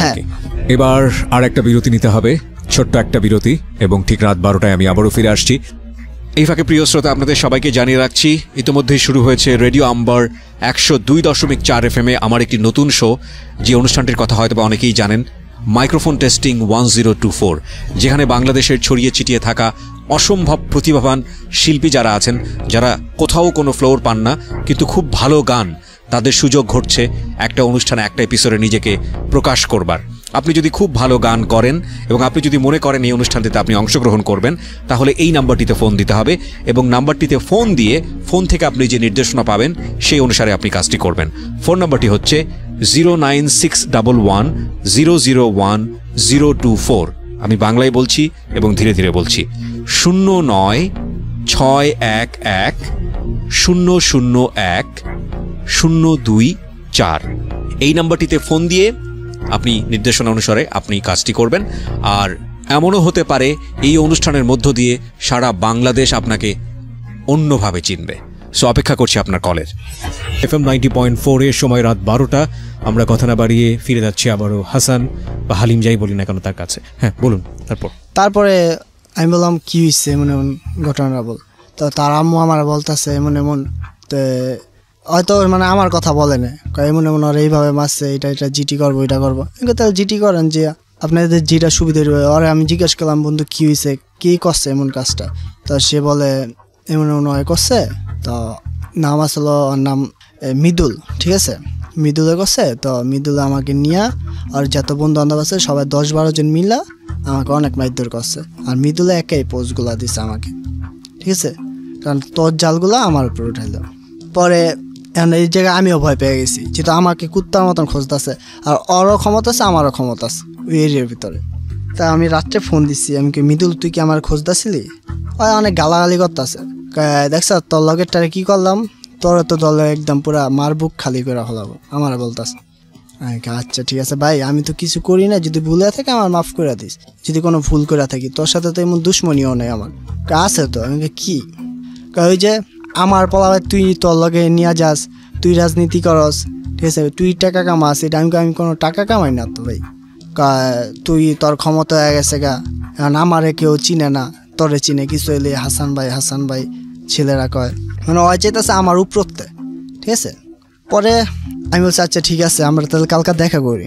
আমার তো চিন্তা ভাবনা ওরে মাইরা তুই এখান থেকে যাবো গা। তা বলছে কয় না, তোর সাথে দেখা করবো না। আচ্ছা ঠিক আছে, যেহেতু দেখা করবি না অসুবিধা নেই। পরে ওই যে আরেকটা এই ঢাকা সিলেটের থেকে একটা ভাইয়া আসতো আমাদের স্টুডিওর ভিতরে, আসার পরে সে ওই যে যত মানে পার্টি আছে তাদের নিয়ে আসতো, বাড়িতে লোকমুখ নিয়ে আসতো, তো এই কাজই করতো সে। তার সাথে ভালো ঘনিষ্ঠ হয়েছিল আমার, আমি অনেক ভালো জানতাম তারে। তা আমি ওই যে কাজটি করতাম, বাকি যে টাকাগুলো থাকে ওগুলো আমি জমাইতাম ই করতাম, মানে ঘুরতাম ফিরতাম, মজা করতাম, সবসময় লাইফটাই অন্যরকম আসলো আমার, হ্যাপি লাইফ আসলো, কোনো টেনশন আসলো না, কিছু আসলো না, যেইটা ইচ্ছা ওইটাই করতাম। তো ওই ভাইয়ার সাথে অনেক ফ্রি আসলাম। ভাইয়া আবার নেশাবানি করতো অনেক, ঠিক আছে, ইয়াবা খাইতো, গাঁজা খাইতো, এগুলো খাইতো সে। তো সে খাইতো, আমি দেখতাম, কারণ এগুলো আমি খাই না, এগুলো দেখতাম আমি বসে। তো তার সাথে অনেক ঘনিষ্ঠ হয়ে গেছে, আমাদের স্টুডিওতে এসে থাকতো সে, অনেক ঘনিষ্ঠ হয়েছে। পরে প্রত্যেক দিন আসা যাওয়া করতো। একদিন 1 মাস পর সে আসছে আমাদের এখানে আবার স্টুডিওতে। আসার পরে সে আমাকে বলতেছে, এমনভাবে আসছে মানে তার মনে আমার জানা মতো সে চুরির নিয়তেই আসছে, ঠিক আছে, চুরি করে সব নিয়ে যাবো। আমাকে বলে হাসান আজকে তোরে পার্টি দিব, তুই থাকিস, তোর জন্য বিয়ার নিয়ে আসছি। আচ্ছা ঠিক আছে, যেহেতু বললা 2টা বিয়ার খাওয়াইলো আমাকে, খাইলাম। খাওয়ার পরে রাত্রে দুজনে গান শুনলাম, একটু মজা করলাম, আর কথা ঘুমায় গেছি। সকালে উঠে দেখি মামাই নাই রুমের ভিতরে, মামারে পাই না, প্রত্যেকটা রুম চেক করছি, পাই না। সিকিউরিটি গার্ডে জিজ্ঞেস করলাম, ওকে আবার তুই তাই করে ডাকতাম, আমি আমার বয়স আমার বাবার সমানও, আমি তুই তাই করে ডাকতাম। তা বলতাম ভাই তুই কি দেখছ তোকে? না তো ওকে দেখি নেই। তা আমি আবার যে যার টাকা জমাইতাম একটা ব্যাংকের ভিতরে, ঠিক আছে, পানির ট্যাঙ্কি আছে না ফিল্টারের, ওই পানির ওগুলার ভিতরে টাকা জমাইতাম আমি। ওকে, কিন্তু কেউ জানতো না, আমার বসও জানতো না ওখানে সে আমি টাকা তুই, ও আবার জানতো। তো গেছি ওখানে যা দেখি আমার টাকা নেই, কম হইলো 2 লাখ টাকার মতন আমি জমাইছি। 2 লাখ? হ্যাঁ। এই মাটির ব্যাংকের মধ্যে? মাটির ব্যাংক না, ওই যে পানির গ্লান আছে না, ওই গ্লানটা, ঠিক আছে, ওই ফিল্টারের গ্লানের ভিতরে জমাইছি ব্যাংক বানায়। সব টাকা চুরি করে নিয়ে গেছে, লগে আমার মোবাইলটা নিয়ে গেছে। আমি তো কান্দা অবস্থা, একদম অবস্থা খারাপ হয়ে গেছে। দারোয়ানরা যে মারলাম, তুই দেওয়াস নাই কি লেগা? দারোয়ানকে আমার দোষ কি? তো আমি উপরে আসলাম, এমন হয় নিজ দিয়ে গেছে নাকি। পরে স্যারে ফোন দিলাম, স্যারে আসলো, আর ফোন তো বন্ধ। পরে আর কোনো খোঁজ পাইনি, টাকাগুলো নিয়ে গেলো। আচ্ছা ঠিক আছে, নিয়ে গেছো তো নিয়ে গেছে, ভাগ্য তো ছিল না লেগে গেছে, অনেক কাঁদছি টাকার জন্য। পরে স্যারে আমার বুঝাইলো, যাকে যেটা হয়েছেই, এটিলা টেনশন করে কোনো লাভ নেই। পরে এক বান্ধবী, ওই যে 5টা বান্ধবীর থেকে একটা বান্ধবী, ওর সাথে আমার অনেক ক্লোজ আসলো, সব কিছু শেয়ার করতাম। ওকে, ঠিক আছে, সব কিছু শেয়ার করতাম। তো আওয়া যাওয়া করতো স্টুডিওতে সবসময়, আসতো, ওর বিষয় সব বলতো, আমরা সব কিছু শেয়ার করতাম। আর আবার একটা বান্ধবী মানে আমাদের এখানে গান করতে আসতো, ঠিক আছে, আমি জানতাম না। আচ্ছা। তো আমার পরিচয় বললো, এমন এই রূপতি তো তোদের এখানে আসে মানে রূপতি কি? পরে ছবি দেখেছে, আমি হ্যাঁ ওকে তো আমি চিনি, কিন্তু ওর নাম সে রূপতি জানি না, ঠিক আছে। পরে পরিচয় করা দিলো, পরিচয় করার পরে ওই মেয়ে আবার আমাকে লাভ করতো, আমি জানতাম না, ঠিক আছে, আমাকে লাভ করতো। পরে ওকে বললো এমন হাসানকে আমার ভালো লাগে। তো আমাকে আবার বললো, আমি দেখ এই লাভ মুভ আমার ভিতরে হইব না, কারণ এগুলো আমি কিছুই বুঝি না, আর এটা আমার পছন্দ না, ঠিক আছে, এগুলো পছন্দ না, এগুলোর ভিতরে হইব না। কিন্তু মেয়ে আমাকে অনেক লাভ করতো, কিন্তু আমি বুঝতাম না। ওই যে একসাথে যখন আমরা আড্ডা মারতাম, তখন আমাদের সাথে যোগ হয়ে গেছে। আমরা আড্ডা মারতাম যে টাইমটা, ওই টাইমে আসতো বেলুর রুটে, বেলিরে আমরা ফুচকা মুচকা খাইতাম, এটা খাইতাম, ওই জায়গায় ঘুরতে যেতাম, জায়গায় জায়গায় ঘুরতে যেতাম আমরা। তা একদম পুরা ক্লোজ হয়ে গেছে আমার সাথে। তা একদিন আমাকে অফার করলো, ঠিক আছে, অফার করলো, হাসান তোমাকে তো একটা কথা বলতে চেয়েছি, তো বলতে পারতেছি না। আমি কি বলো? তোমাকে আমার অনেক ভালো লাগে। আমি তো ভালো তো মানুষকে লাগতেই পারে। তো পরে প্রপোজ করলো। আমি সরি, হইব না। কেন? আমি না না না, কারণ আমি মনে মনে বলতেছি আমার একটা ফালতু একটা লাইফ, এই লাইফের সাথে তোমার সুন্দর লাইফটা নষ্ট হয়ে যাবে, এই কারণে আমি না বলে দিছি, ঠিক আছে। আমি বলছি না, কিন্তু পুরো বিষয়টা আর কই না। আমি এমন এমন সমস্যা আমার এইভাবে দেয়া যায়, অ্যাভয়েড করেছেন আর কিছু ভাবেই হোক না কেন। হ্যাঁ, পরে কষ্ট পাইছে, অনেক কান্দাকান্দি করছে। পরে আবার ফোন দিছে বান্ধবী, ফোন দেওয়ার পরে বলতেছে হয়তো কান্দতেছে। আমি কি কান্দলে তো চলবো না, যেটা সত্যি কথা ওইটাই বলছে ওকে। পরে আবার ওকে আমি ফোন দিলাম, বললাম আসো। আসলো, আমি বললাম দেখো রূপতি, হয়তো আমাকে দেখতে এমন লাগে, ঠিক আছে, তুমি আমার কোনো সময় আমার বাড়িতে যাও নেই, তুমি আমাকে দেখছো, এটা চোখের আবেগ তোমার, ঠিক আছে। আর লাভ জিনিসটা এটা আমার পছন্দ না, তোমাকে একবার বলছি আমি। তো তবে বলতেছে আচ্ছা ফেক করবো। আমি কি না না না, ফেকও করবো না, কারণ অয়েসেন টাকার জন্য বসছে, এটা আমি ভালো মতন জানি, ঠিক আছে। ওই যে আমার কাছে টাকা আছে, টাকা উড়ে জানে ভালো মতন, রাইট, ঠিক আছে। টাকার জন্য আমার সাথে লাভ করতে যেতেছে। তা আমি না বললাম ডাইরেক্ট, কারণ আমি চাই না একটা ভালো মেয়ের লাইফটা নষ্ট হয়ে যাক। তো বলার পরে বললো আচ্ছা ঠিক আছে, তাহলে বন্দুক তো এনেই শেষ। আমি কেন বন্দুক তো শেষ হইব, কি বন্দুক তো অবশ্যই থাকুক। এইভাবে সুন্দর লাইফই চলতেছে। চিন্তা করছি মোড়ামারি করবো না, এই অনেক যত কিছুই করছি এটি বাদ, নিজের মতন নিজে চলবে একা, যেহেতু আস্তে আস্তে বড় হইতেছি। তো এক পর্যায়ে খারাপ পর্যায়ে যেতেছে অনেক। মানে তখন আপনি স্টুডিওতেই? হ্যাঁ, স্টুডিওতে 2 বছর জব করছি ওখানে। লাস্টের দিক দিয়া ওই মামারে পাইছি, যে মামার পোস্টগুলো দিচ্ছে, ওর সাথে দেখা হয় না আমার, অনেক খুঁজে ওরে পাই না। মামারে পাইছি একদম পুরো নমনা পার্কের ভিতরে, কিছু করতে দেখছি। তা আমি আবার বললাম ভাই জিত হয়েছে বাদ দাও, মানে বন্দুক তো বানাইছি আমি, কারণ আমার জিত তো আসা ওরা তো আমি মারবো, এটা মনেই রাখছি। বন্দুক তো করলাম, করার পরে ওকে নিয়ে আসছি। আমি বলছি বন্ধু আজকে পার্টি দিব, তো তোমার দাওয়াত, তুমি আইসো। এটা রুম ঠিক করছি, রুমের ভিতর মাইরেই ফেলাবো, আমার চিন্তা ভাবনা, কারণ ও একটা ছেলের এইভাবে মারছে, ঠিক আছে, এটা ঠিক করে না আমার জন্য। যেহেতু আমার পাইলে তো আমার ছেড়ে দিত না, অবশ্যই আমাকে মারত। রুম ঠিক করলাম, একটা বন্ধু রুমই আসলো, তো ওই রুমে নিয়ে গেলাম ওকে। বন্ধু মেসে থাকতো ওখানে একাই, নিয়ে গেলাম। নেওয়ার পরে ওকে অনেক ভয় দেখালাম। প্রথম ওরা দোষী 4 জন মিলাম, ধরার পর পিছনে হাত বাঁধলাম, বাঁধার পরে চোখটা বাঁধার পরে রাত্রে সন্ধ্যার পরে ওকে বাইক করে ছাদে নিয়ে গেছি, ঠিক আছে। আমি বলছি তুই আমাকে মারতে চাইছিলি, এটা করতে চাইছিলি। ওই কান্তাছে সমানে পালাবাইদার মতন, আমি তো ফাইল লাইন করছি, আমি তো তোমার মারতে চাইনি কোনো সময়, এটা বলতেছে আমাকে। তা আমি কই তুই তো আমার পাইলে ছেড়ে দিতি না। তো এই কথা কইরা ওই যে বন্ধুটা হয়তো আবার সুস্থ হয়ে গেছে, বলছে দিয়ে আমি বাড়ি মারি। আমি কি না, তোর বাড়ি দেওয়ার দরকার নেই, আমি ওরে মারি। ওর হকি স্টিক দিয়ে একটা বাড়ি মারলাম, আর মাথাটা মানে ওই বাড়িটা মারতে দেরি না, ওইসেন যেভাবে লাফাইতে আসলো ভাইয়া, না আমার মাথা হ্যাং হয়ে গেল। এটা কি করলাম, মাথায় বাড়িটা বেড়েছেন হুক স্টিক দিয়ে ডিরেক্টলি? একদম ডাইরেক্ট করে বাড়ি মার, ঠিক আছে। পরে বাড়ি মারার পরে হয়তো ওই ছাদের ভিতরে লাফাইতেছে, যেভাবে মুরগি কাটলে যেভাবে লাফায় এইভাবে লাফাইতেছে। পরে মারার পরে ওকে ওর বুকের হাতের এই জায়গায় সব মিলে ছোট ছোট করে 40টা পোস্ট মারার পরে আর পোস্ট মারতেছে আর বলতেছি তোর তো আজকে লাইফ শেষ, তোর মার বুক খালি করে হলো, কারণ তুই আমার মারার জন্য ওরে মারছ, তুই কি দোষ করছিল তুই আমার বলতি, আর তুই জানোস না আমার মারতে এলে তোর সমস্যা হবো। এই বেটা আমি ভাই সেইলাম রে, এইসব কথা কইতেছে আর কাঁদতেছে, ঠিক আছে। ছোট ছোট করে পোস্ট দিলাম ওকে, দেওয়ার পর হয়তো সমানে বাচ্চাদের মতন কাঁদতেছে, কিন্তু মুখ বাইন্দা নিছে ওকে, যদি কোনো আওয়াজ যদি না যায়, সমানে কাঁদতেছে আর পারে না, আমার মানে পায়ে মুয়ে ধরে, ঠিক আছে। ওই অবস্থা অজ্ঞান হয়ে গেছে। অজ্ঞান যাওয়ার পর আর পানি মুনি দিলাম, ওঠে না। পরে পানি দেওয়া মানে হুসাইছে আর পরে তো আবার ওরে মারলাম, ইচ্ছা মতন লাইট দিলাম একাই, মানে কেউ মারতে মানা করতেছি, মারবি না আমি মারব। অনেক মারলাম, মারার পর আমি কেমন তোর ছাদেরটা ফালা দেবো, ঠিক আছে, ছাদেরটা ফালা দেবো, তুই ওরে কেন মারলি। পরে ওরে ছাইড়া দিলাম, আচ্ছা ঠিক আছে যাওয়ার বাসায় গাড়িতে উঠা দিলাম রিক্সায়। পরে আমি বললাম এমন মামা এই জায়গাটা ওরে নামা দিবা, ঠিক আছে, ওরা এই জায়গাটা নামা দেবা। পরে আমি ওই নেতারে ফোন দিলাম, কারণ ওর থেকে ক্ষমতা আমার আছে বেশি।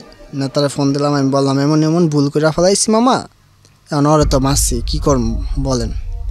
তুই কি আমার জানাই মারছি? আমি মারছি, এটা ঠিক করস নাই, মানে ডাইরেক্ট সে পোল্ট্রি মারতেছে, তোরা আমি চিনি না এইটা সেটা, ঠিক আছে, আর বাপের চিনস, আর বাপে তো তোরা মাইরা লাইব, ওইটা এটা কইতাছে।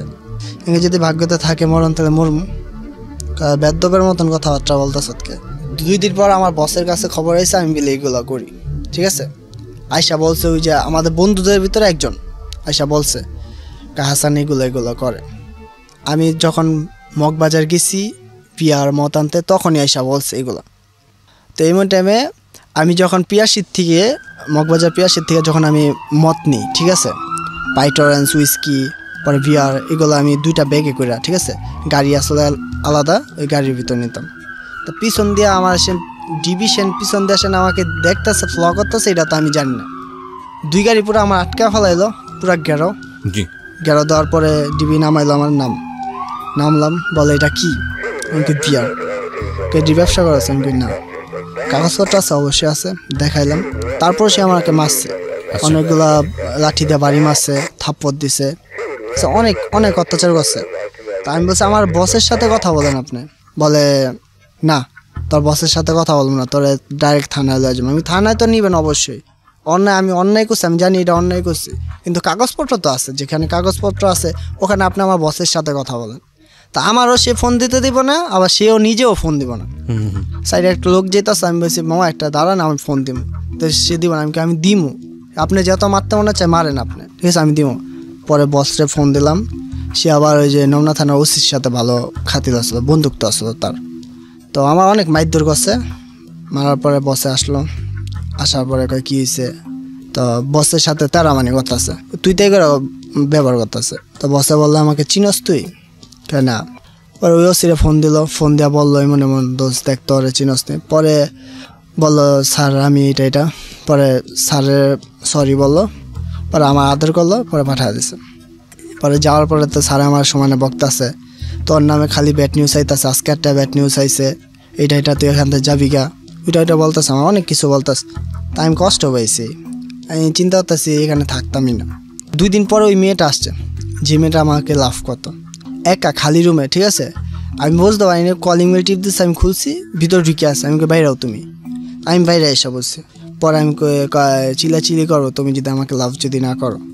আগে এটা কেমন কথা? আমি তোমাকে ভালোবাসি না, তোমাকে আমার পছন্দ না, ঠিক আছে। আমি কি দেখতে কি পচা নেই? আমি না তুমি পচা না, তুমি সুন্দর আছো, কিন্তু আমার ফালতু লাইফের সাথে তোমার এই ভালো লাইফে আমি জড়াইতে চাই না, ঠিক আছে। আর আমি ভালোবাসা বলতে কিছু বুঝি না, ঠিক আছে। বলার পরে মানে চিলে আমার ব্ল্যাকমেল করতেছে, তোমার এটা ভয় দেখাও, তুমি আমার এটা করছো অনেক রকমের ভয় দেখাইতেছে। তো জিদ্দের মাথায় একটা থাপ্পড় মারা হয়েছে, কিন্তু তুই বাইরা এখান থেকে, আর তোর সাথে আমার কোনো সম্পর্ক নেই। এটা আপনি যা আনতে বাইরা পরে আরেকটা থাপ্পড় দিচ্ছি, যা বাইরা। পরে যখন আমি সুইচ গিয়ার নিচ্ছি জিদ্দের মাথায়, একদম তোর গলা রাখে এটা বললাম চিনো জমারে যা আন থেকে। পরে বাইরে গেছে, বাইরানোর পরে সন্ধ্যার পরে আসছে আবার স্টুডিওতে। আমি তো ভয় পেতেছি, আসার পরে স্যারের কাছে বিচার দিল, এমন আমাকে লাভ করে, এখন আমার তো এগুলো খাইছে, আমার তো টাকা নিছে, সব মিথ্যা কথা, ঠিক আছে। আমার নামে যত হয়েছে, আমার এখন আর বিয়ে করতে হইব, ঠিক আছে, না আমার নামে চিঠি করো। তো স্যারে বলো তো বিয়ের বয়স হয়নি, আর বয়সটা কত? আর তুমি তো আর 1 বছরের সিনিয়র, ঠিক আছে, আর বয়স তো হয়নি। তো বলে কয় না আর বিয়ে করতে হইব। আপনাকে বলছে? পরে স্যারে বলে আচ্ছা ঠিক আছে, যেহেতু বিয়ে করতে চাও অসুবিধা নেই। কত সালের ঘটনা এটা? এটা 2014। ওকে, ঠিক আছে, 14। পরে স্যারে একটু বুঝ দিল, ওকে, ঠান্ডা মাথায় বাসা গেছে। স্যারের চিন্তা ভাবনা আর একটু বুঝমুজ দিয়া কিছু বছর কনভিন্স করার, হ্যাঁ, প্ল্যান করছে স্যারে আমাকে। আমি কই স্যার এটা বোকার মতন আপনি কি করলেন, আমার লাইফটা তো নষ্ট করে দিলেন আপনি। কারে বোকা, তোর কি বিয়ে হয়েছে? আমি আরে বুঝাইলাম, ঠিক আছে, আরে মানে জ্ঞান দিলাম যদি হয় বুঝে। মাইয়া মানুষ পরে কি না কি করে আলাদা, তোরও ক্ষতি হইব আমারও ক্ষতি হইব। আচ্ছা ঠিক আছে।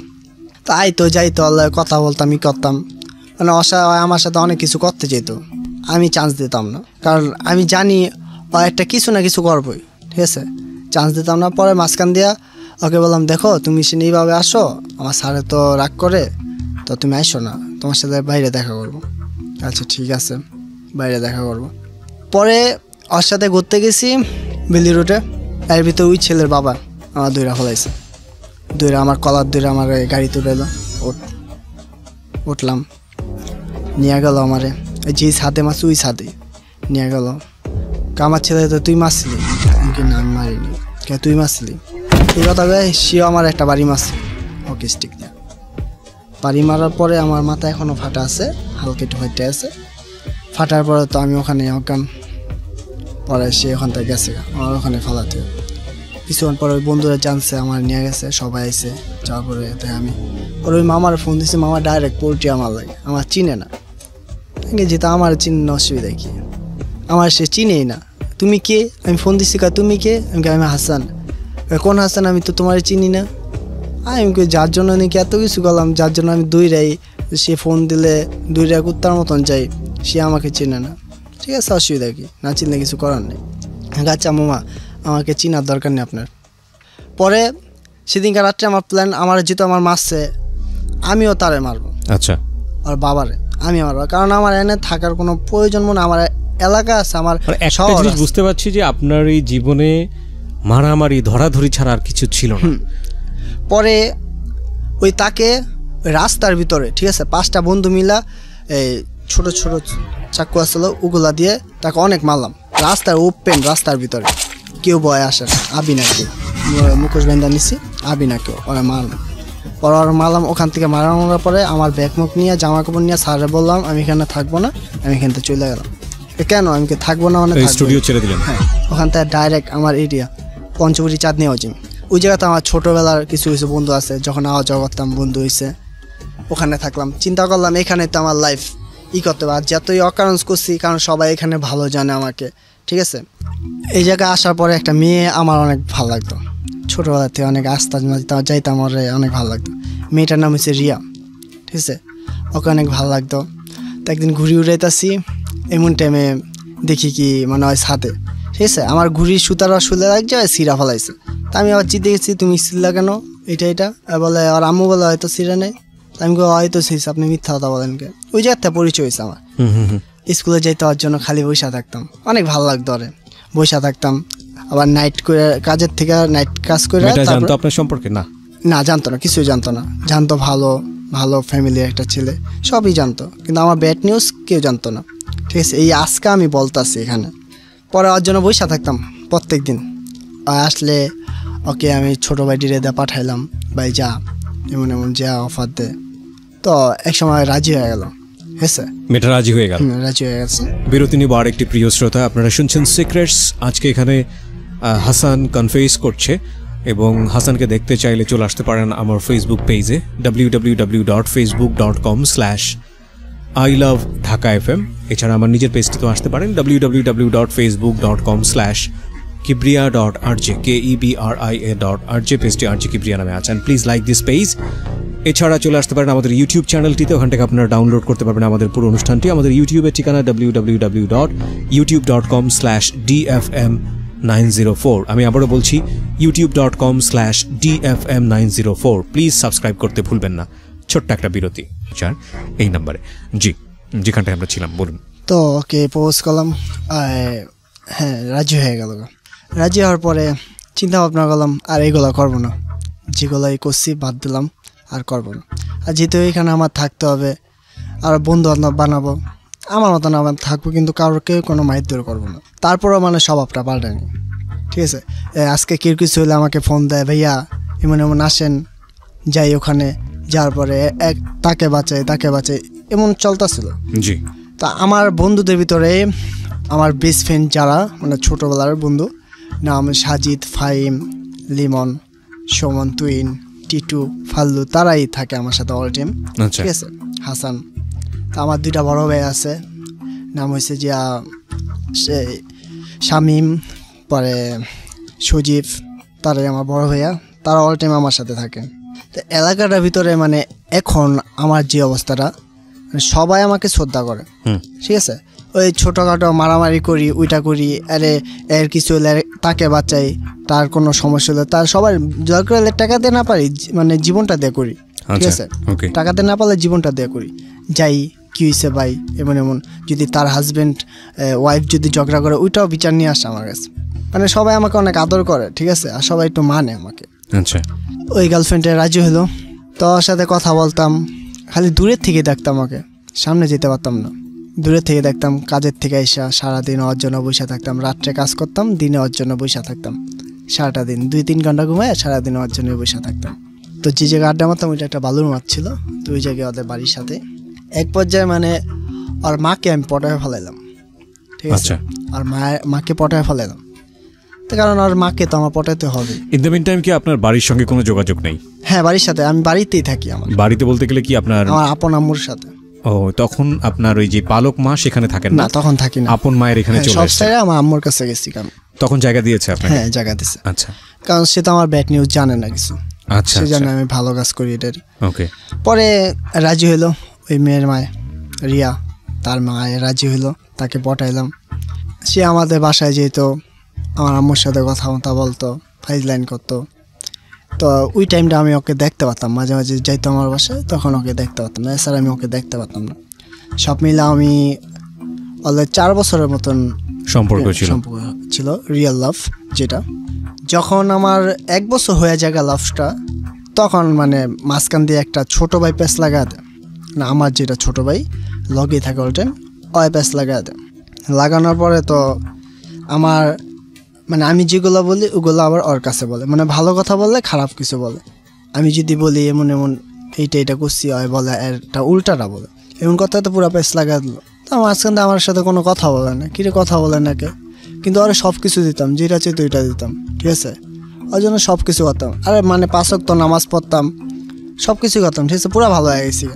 আর যদি কেউ যদি কোনো বিপদে পড়তো, তার বিপদে দূরে যেতাম। আমি না, আমার যতগুলো বন্ধু আছে, ঠিক আছে, আমার বন্ধুরা আমার মানে অনেক আমাকে আদর করে, আর অনেক ভালো, ওরা সবসময় আমার লগে থাকে, কোনো বিপদ আপদে বলে ওরা আমার সাথেই থাকে। কথা বলে না কেন, অনেক খারাপ লাগতেছে, কেন কথা বলে না। তা আমি গেলাম ওদের বাসার সামনে জ্বালানা দিয়ে, বারান্দাতে উঠছি ওদের, ওঠার পর জিজ্ঞেস করলাম কথা বলো না কেন। এইভাবে তুমি একটা বাজে ছেলে, মানে আমাকে বলতেছে, আমি একটা বাজে ছেলে, ঠিক আছে, কিন্তু মেয়ে অনেক ভালো ছিল, অনেক ভালো। তো আচ্ছা ঠিক আছে, যেহেতু বললাম, আইসা বলছি আমি কষ্ট হয়েছে একটা, কারণ ওকে আমি অনেক লাভ করি, ওর জন্য আমি এত কিছু করি। তো ওর লাগে 1 মাস কোনো কথা নেই, 1 মাসে প্রত্যেকটা দিন একটা করে পোস্ট দিই আমার হাতে, সব মিলে 333টা পোস্ট দিয়েছিলাম, ছোট ছোট করে। এখন এটা মানে ক্লিয়ার করে ফেলাইছি। আপনার হাতে যে লেখাগুলো, এগুলো কিসের? এগুলো পার্মানেন্ট? ওই মেয়ের নাম লেখা, আজীবনের জন্য, রিয়া। আচ্ছা, তো এটা আজীবনের জন্য কি দিয়ে করেছেন? এটা নিজেরটা নিজেই সুই দিয়ে মানে গুতা গুছি, নিজেরটা নিজে। একটা অক্ষর লিখতে কমাইলে 200-300 গুতা লাগে সুই দিয়ে। মাই গুডনেস, এগুলো আপনি সুই দিয়ে গুতিয়ে এগুলো করেছেন? জি দিয়ে গুতা। আর আপনার হাতের ইয়েতে যেটা, এইগুলো যতগুলো আছে, মানে আমার লাইফটা মানে ওর জন্য পুরো নষ্ট বানা ফেলাইছি, ঠিক আছে। এই সুই দিয়ে গুতিয়ে এগুলো করেছেন? হ্যাঁ, এগুলো করছি। মানে কোনো কথা বলে না, কাঁদি একা একা বসে, ভালো লাগে না, মানে অনেক লাভ করি। জীবনে প্রথম কাউকে ভালোবাসলাম, তবে আমার সাথে এমন কথা বলে না, কিছু বলে না। তো আর আম্মুর কাছে বললাম, আর আম্মুকে আবার আম্মা বলে রাখতাম, কিন্তু আম্মা কেন কথা বলে না। আর আম্মু বলে তোমাদের ব্যাপার ভাই, তোমরা জানো।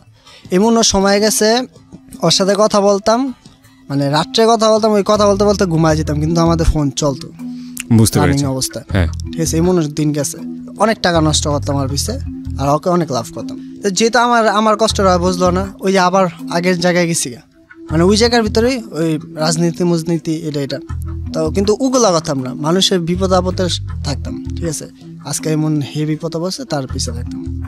তো গেলাম ওই আমাদের এলাকার নেতা, আমার বড় ভাইয়া নাহিম, ঠিক আছে, সে আমাদের সাথে থাকে, মানে আমাদের বড় ভাই, ঠিক আছে। তো নাহিম ভাইয়ের কাছে গেলাম, বললাম ভাই, যেহেতু আমার এখানে ক্ষমতা আছে, সবাই আমাকে চিনে, ঠিক আছে। তার সাথে কথা বললাম, আমার সবাই মিললাম। আর আমার বন্ধুদের ভিতরে 25 জন আমরা গ্রুপে, আর বেস্ট ফ্রেন্ডের ভিতরে ফাইম, টিটু, পরে লিমন, সাজিদ, মজিদ, এইগুলো সবাই আমার বেস্ট ফ্রেন্ড, জি, অল টাইম আমার সাথে থাকে। তো এক পর্যায়ে মেয়ের জন্য সব কিছু ছেড়ে দিছি, কাজমুজ কিছু ভালো লাগে না, খালি ওরে আমার দেখতে মনে চায়, কোনো কাজ করি না, কিছু করি না। এক পর্যায়ে একদম পুরো মানে ফকির হয়ে গেছি, খালি বসে থাকতাম আর সিগারেট খেতাম আর ওর কথা ভাবতাম। তখন সিগারেটটা ধরছি, ঠিক আছে, সিগারেট খেতাম আর একটা করে পোজ দিতাম জিদ্দার মতো।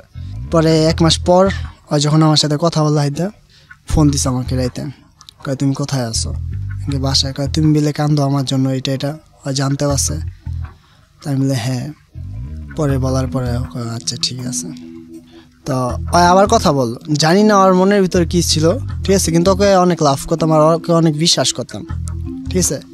তো আমাকে বলে দেখো আমি তোমাকে অনেক লাভ করি, মেয়েও আমাকে অনেক রিয়েল লাভ করতো, ঠিক আছে, আমি ওকে অনেক লাভ করতাম।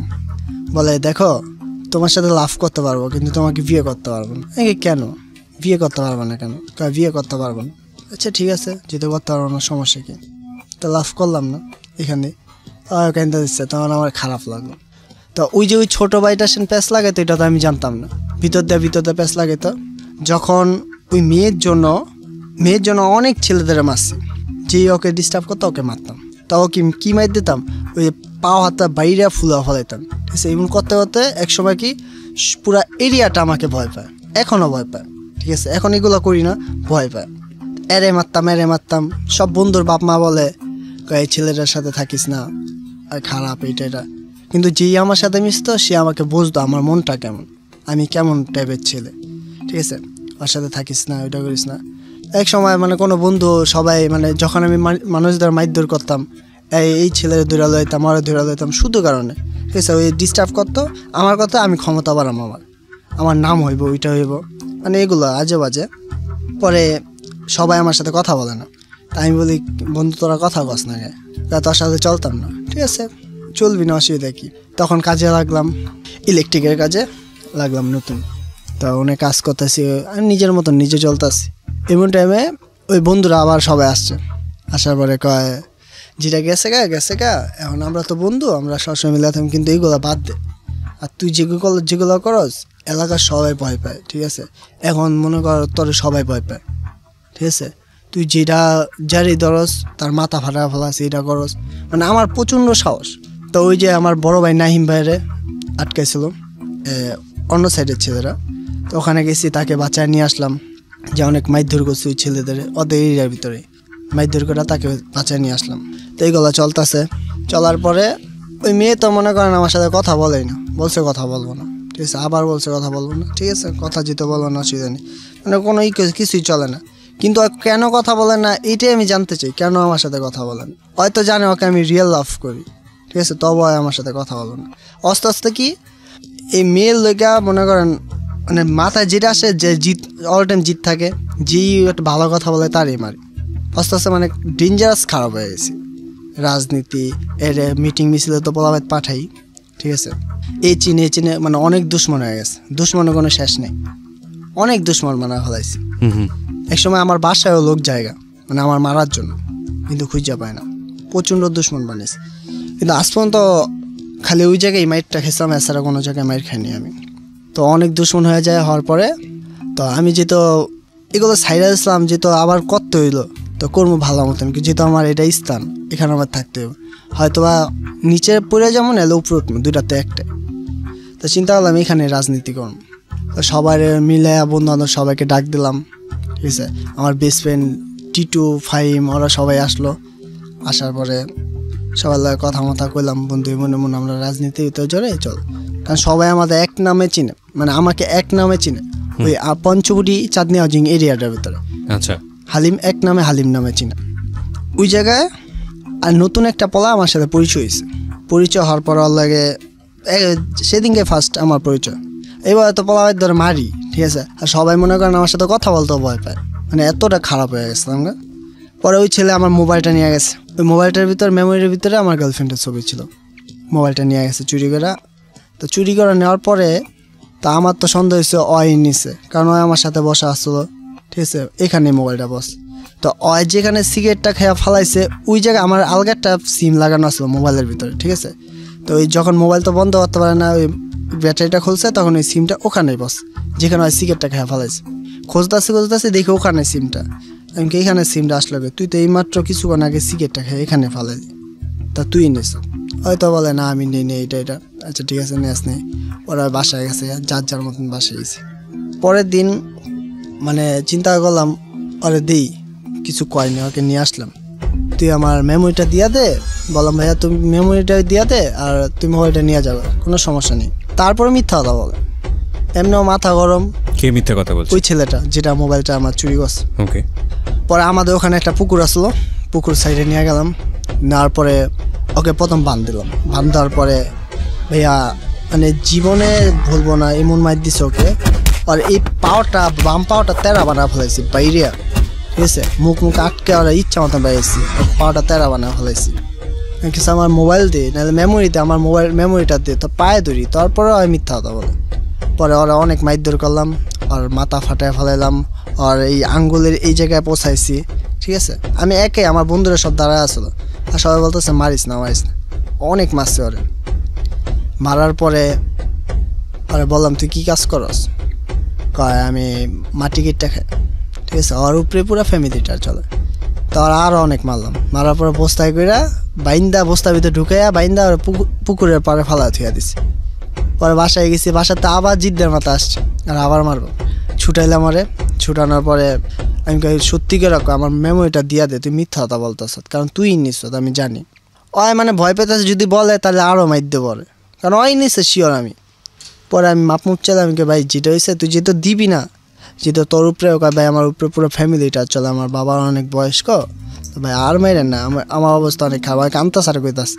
পরে মাপ চাইলে আমার কাছে ভাই মাফ করে দে, ভুলে গেছে আমার, এসে মাফ করে দে। ওরে ডাক্তারখানে নিয়ে গেলাম, 750 টাকা খরচ করলাম। পরে বাসায় নিয়ে গেছে, ওর বাসায় নিয়ে আর আম্মু জিজ্ঞেস করে, বাসায় নেওয়ার পরে আর আম্মু জিজ্ঞেস করে আরে কে মারছে? আন্টি আমি তো মারছি, কিন্তু বিশ্বাস করতে পারলো না আমি সেন মারছি। মনে হয় না তো তুমি মারছো। আমি জি আন্টি আমি মারছি, কিন্তু আমি অনেক বড় অন্যায় করছি এটা, ঠিক আছে, অনেক বড় আপনি অন্যায়। যখন ওকে মারছিলেন তখন আশেপাশের লোকজন আপনাকে ধরতে আসছিল? কেউ আসে না, মানে সবাই ভয় পায় আমাকে, ওই এলাকার সবাই আপনাকে ভয় পায়? ভয় পায়, ঠিক আছে, কেউ আসে না। আর জানে আমি একটু ঘাটতারা টাইপের, কেউ আসে না। তা আর মুখও আটকা থুয়া দিছি, কোনো চিল্লা চিল্লি কোনো আওয়াজই নেই। বড় ভাইয়ারা আইছিল, আমার দেখছে চলে গেছে গা, তুই হ্যাঁ আমি গেছে গা, ঠিক আছে। পরে বললাম আমি, বিশ্বাস করলো না। আচ্ছা ঠিক আছে, কিন্তু বিশ্বাস ওর কাছে ওর মুখেতে শুনলো, বিশ্বাস করছে। এখন তো তার সামনে তো বলা যায় না তার ছেলে চোর, বলে অপমান হইব, এই কারণে বলিনি। পরে মাপ মুপ চাই আসলাম, আসার পরে রোজার সময় আসার পরে ওই মেয়ের কথা ভাবতেছিলাম আর কাঁদতেছিলাম আর ভাবতেছিলাম আমি কী করতেছি, এগুলো লাইফটারে তো নষ্ট করে ফেলাইতেছি আর হাত পচাইতেছিলাম। তা আমার বন্ধু এই টিটু ফাইম পরে লিমনরা সবাই সুবিধারা সবাই আসছে। আসার পরে আমার অনেক বকাঝকা করলো, এগুলো কী করছ, একটা মেয়ের লেগে লাইফ নষ্ট করে ফেলাইতেছ, এটা করছ এটা করছ। একসময় কি ওই বিয়ারও মদটাও খাওয়া শুরু করে দিছি ওই মেয়ের জন্য, কারণ ওকে অনেক লাভ করতাম। তো পরের দিন ওই ছেলেটারা মারার পরে কয়েকদিন পরের দিনই মনে আমি কাজে গেছি, কাজে যাওয়ার পরে 3তলা বিল্ডিং আসলো, অলিংয়ের কাজ করতাম, ওই ইলেকট্রিকের কাজ থেকে অলিংয়ের কাজে গেছি, অলিংয়ের কাজ করতাম।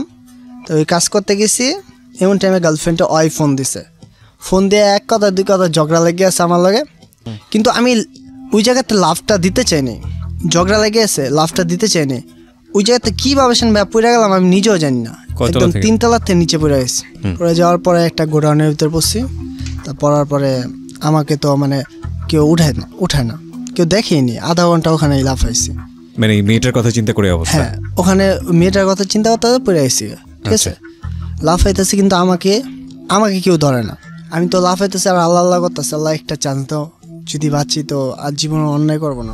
এক্সট্রিম মোমেন্টে আসলে মানুষ যখন যায় তখন সৃষ্টিকর্তার কাছে বোধহয় এই ওয়াদাটাই করে, এবং সেই ওয়াদা যারা জীবনে ধরে রাখতে পারে তাদেরকে হয়তো সৃষ্টিকর্তা হেদায়েত দান করেন, কিন্তু যারা ধরে রাখতে পারেন না, ভুলে যান মুহূর্তের মধ্যে, তাদের জীবনে হয়তো এর চেয়েও বড় দুর্দশা নেমে আসে। যাই হোক, আমরা এই কথাটা এই কারণেই বলছিলাম যে ওর জীবনের যে পরিণতিটা, এই 3তলা থেকে পড়ে যাওয়াটা কিন্তু পরিণতি না, একটা চরম ক্ষতি হয়ে গেছে। সেই চরম ক্ষতিটা ওর পুরো জীবনের যে কর্মফল সেটাকে ও সেভাবেই দেখছে। সেই পার্টটা নিয়ে ফিরছি ছোট্ট একটা বিরতির পর। এই ফাঁকে প্রিয় শ্রোতা, আপনাদের সবাইকে জানিয়ে রাখছি ইতিমধ্যেই শুরু হয়েছে রেডিও আম্বার 102.4 FM আমার একটি নতুন শো, যে অনুষ্ঠানটির কথা হয়তো বা অনেকেই জানেন, মাইক্রোফোন টেস্টিং 1024, যেখানে বাংলাদেশের ছড়িয়ে ছিটিয়ে থাকা অসম্ভব প্রতিভাবান শিল্পী যারা আছেন, যারা কোথাও কোনো ফ্লোর পান না কিন্তু খুব ভালো গান, তাদের সুযোগ ঘটছে একটা অনুষ্ঠানে একটা এপিসোডে নিজেকে প্রকাশ করবার। আপনি যদি খুব ভালো গান করেন এবং আপনি যদি মনে করেন এই অনুষ্ঠানটিতে আপনি অংশগ্রহণ করবেন, তাহলে এই নাম্বারটিতে ফোন দিতে হবে এবং নাম্বারটিতে ফোন দিয়ে ফোন থেকে আপনি যে নির্দেশনা পাবেন সেই অনুসারে আপনি কাজটি করবেন। ফোন নাম্বারটি হচ্ছে 09611001024। আমি বাংলায় বলছি এবং ধীরে ধীরে বলছি, 09611001-024। এই নাম্বারটিতে ফোন দিয়ে আপনি নির্দেশনা অনুসারে আপনি কাজটি করবেন। আর এমনও হতে পারে এই অনুষ্ঠানের মধ্য দিয়ে সারা বাংলাদেশ আপনাকে অন্যভাবে চিনবে।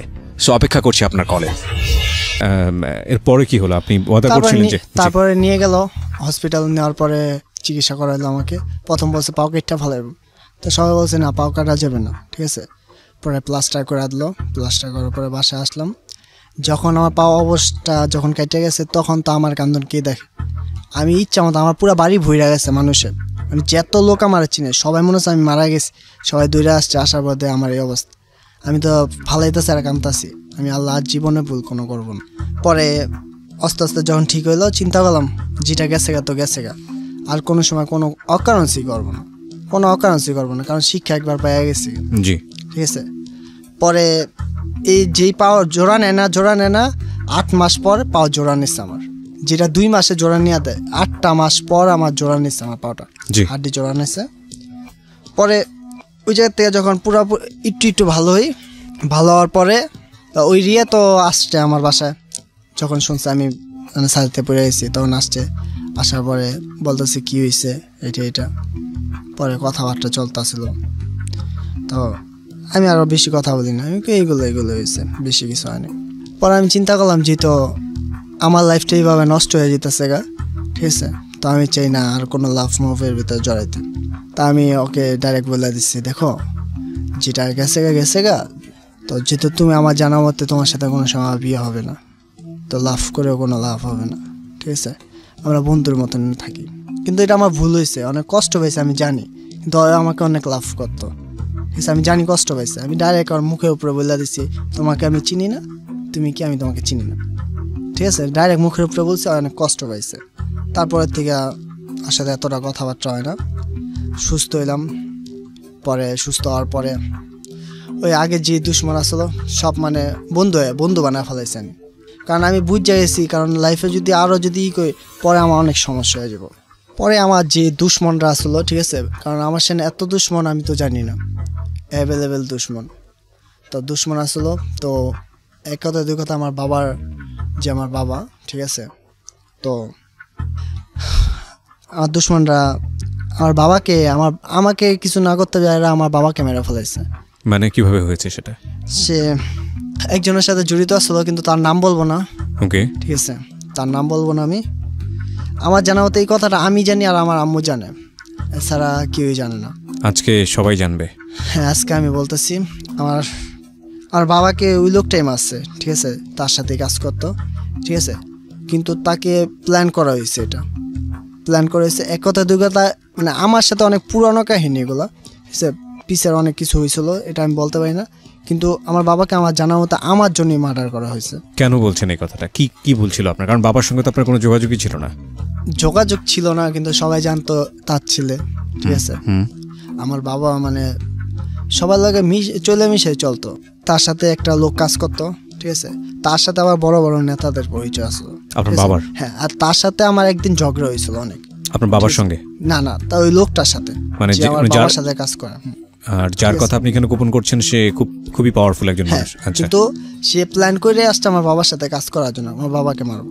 তো বাবাকে ওখানে মানে অনেক মারধর করা হয়েছে, করার পরে বাবাকে মানে অনেক মারধর করছে, ঠিক আছে, কিন্তু কোনো রাখে নেই, মানে কোনো প্রমাণ রাখেনি, ঠিক আছে, যেটার জন্য ওকে বাবাকে ওই ছাদের থেকে ফালা হয়েছে। সবাই মনে হচ্ছে কি সুইসাইড করছে। আচ্ছা, এই কথাটা আমি কোনো সময় বলতে চাইনি, কিন্তু আজকে বললাম এখানে। ইনফ্যাক্ট আপনি এটা বলছেন যে সেটাও তো প্রমাণ নাই সে অর্থে, এটা আমার জন্যই হয়েছে, শুধু আমার এই সব ভুলের জন্য, এবং এটা আপনি মনে করছেন যে আপনার ভুলের জন্য এটা হয়েছে, এবং প্রমাণ হয়তো বা আপনি সেভাবে দিতেও পারবেন না, এবং আপনি এবং আপনার মা জানেন যে আসলে ঘটনাগুলো আপনার জন্যই ঘটেছে, বা ঘটনার ভেতরে যদি আরো কোয়ারি করা হয় তাহলে হয়তো বা যারা দর্শক আছে তারা হয়তো বা বুঝতে পারবে, বা যারা ভিউয়ার্স বা যারা লিসনার আছে তারা হয়তো বুঝতে পারবে যে আপনার কোন ভুলের কারণে আজকে আপনার বাবা শাস্তি পেয়েছে। আপনাকে একটা প্রশ্ন করতে চাই আমি, আপনার বাবা মারা গেছেন কবে? এই তো আজকে 1 বছর। 1 বছর যাবত। এরপরে কিভাবে চলছে আপনার? আপনি কি এখনো এসবের মধ্যে আছেন? না, এখন আমি পুরো ভালো হয়ে গেছি। নামাজ পড়ি 5 ওয়াক্ত, ঠিক আছে, আল্লাহ করি, কাজ করি, ভাত খাই, মানে আমার লাইফটা অন্যভাবে, মানে অন্য দিকে ঘুরে ফেলাইছি এই বাবার মৃত্যুর পর থেকে। কারণ আমি শিক্ষা পেয়ে গেছি। 1, আমার পাও গেল গা। 2, আমার বাবা আমার জন্য গেছে। আমি গ্যারান্টি দেয় আমার জন্য গেছে আমার বাবা, ঠিক আছে, যেটা আমি জানি। কোনো সময় কাউকে বলতে চাইনি, কারণ বললে আমারই অনেক ক্ষতি হবে। তারপর আমি বললাম, কারণ ওই লোকটাকে আমি অনেক খোঁজদাছি। একটা প্রশ্ন আমার পুরো অনুষ্ঠান জুড়ে মাথার মধ্যে ঘুরছে। পরিবারের দ্বিতীয় সন্তান ছিলেন আপনি, আপনি যেটা শুরুতেই বলেছিলেন, এবং এই পরিবারে আপনি একসময় ফিরে এসছেন, আপনাকে তারা রেখেছেও। তার মানে তো এমন অবস্থা ছিল না যে আপনাকে দত্তক দিয়ে দিতে হবে। পরিবারের আর্থিক অবস্থা এতটা খারাপ ছিল না, তারপর আপনাকে দত্তক কেন দেওয়া হয়েছিল? ওটা আমার ফ্যামিলির ভিতরে একটু সমস্যা হয়েছিল ছোটবেলায়। যেমন আমার লাইফ সবাই চেয়েছিল কি আমি, মানে আমি, আমার বড় ভাই একটু অন্য টাইপের, ঠিক আছে, আর 5 ওয়াক্ত নামাজ পড়ে, আল্লাহ করে, ওরটা অন্য হিসাব। কারণ আমার চাইছিল কি আমি একটা ভালো পরিবেশে থাকি, আমি একটু বড় হই, মানুষের মতন মানুষ হই, এটাই চাইছিল, ঠিক আছে। কিন্তু তার জন্য কি নিজের সন্তানকে দিয়ে দিতে হবে? দিছে, মানে সেই চাইছে, ওই যে আমার আম্মা চাইছে আমার আম্মুর থেকে, আমার বাবার থেকে। আর যারা আপনাকে নিয়েছিল তারা কি নিঃসন্তান ছিল, বা তাদের কোনো সন্তান হচ্ছিল না? সন্তান ছিল একটা। সন্তান থাকা অবস্থায় আপনাকে নিয়েছে? আমাকে নিছে। আম্মুর অনুরোধ করছে, পরে আম্মু বলছে আচ্ছা ঠিক আছে, যেহেতু আমার ছেলের ভালো হইব তো দিয়ে দিই, তো নিয়ে গেছে। কিন্তু আমি একটা কথাই বলতে চাই, আমি যে অকারেন্সগুলো করছি এগুলো যদি আমার মতন যদি কেউ যদি না করে, সেটা তো আপনি অবশ্যই বলবেন, বলার জন্য এখানে এসেছেন। কিন্তু আমি একটা ইকুয়েশন মিলাতে পারছি না। যে ফ্যামিলিতে আপনি গেলেন দত্তক হিসেবে, সেই ফ্যামিলির কোটি কোটি টাকার হিসাব নেই, এরকম অঢেল সম্পত্তির মালিক তারা। তো আপনি যখন ক্লাস 3-তে পড়া অবস্থাতেই লেখাপড়া গিভ আপ করলেন, পড়াশোনা ছেড়ে দিলেন, এবং যে টার্গেটে আপনাকে ওরা নিয়েছিল যে আপনাকে মানুষের মতো মানুষ বানাবে, যখন আপনি বুঝতেই পারছিল যে মানুষের মতো মানুষ আপনি হচ্ছিলেন না, তখন তো আপনাকে ফেরত দিয়ে দেওয়ার কথা, বা আপনাকে আর অ্যাকসেপ্ট না করার কথা। কিন্তু তারা তো তারপরেও আপনাকে অ্যাকসেপ্ট করেছেন, ফেরত দেননি। করছে কারণ আসল কথা কি, আমি মানুষের সাথে মিশতে পারি ভালো, এই এক কথা। আর 2টা হয়েছে যে মানে মানুষ আমাকে অনেক ভালোবাসে, ঠিক আছে, মানে মানুষ আমার ব্যবহারের জন্য ভালোবাসে।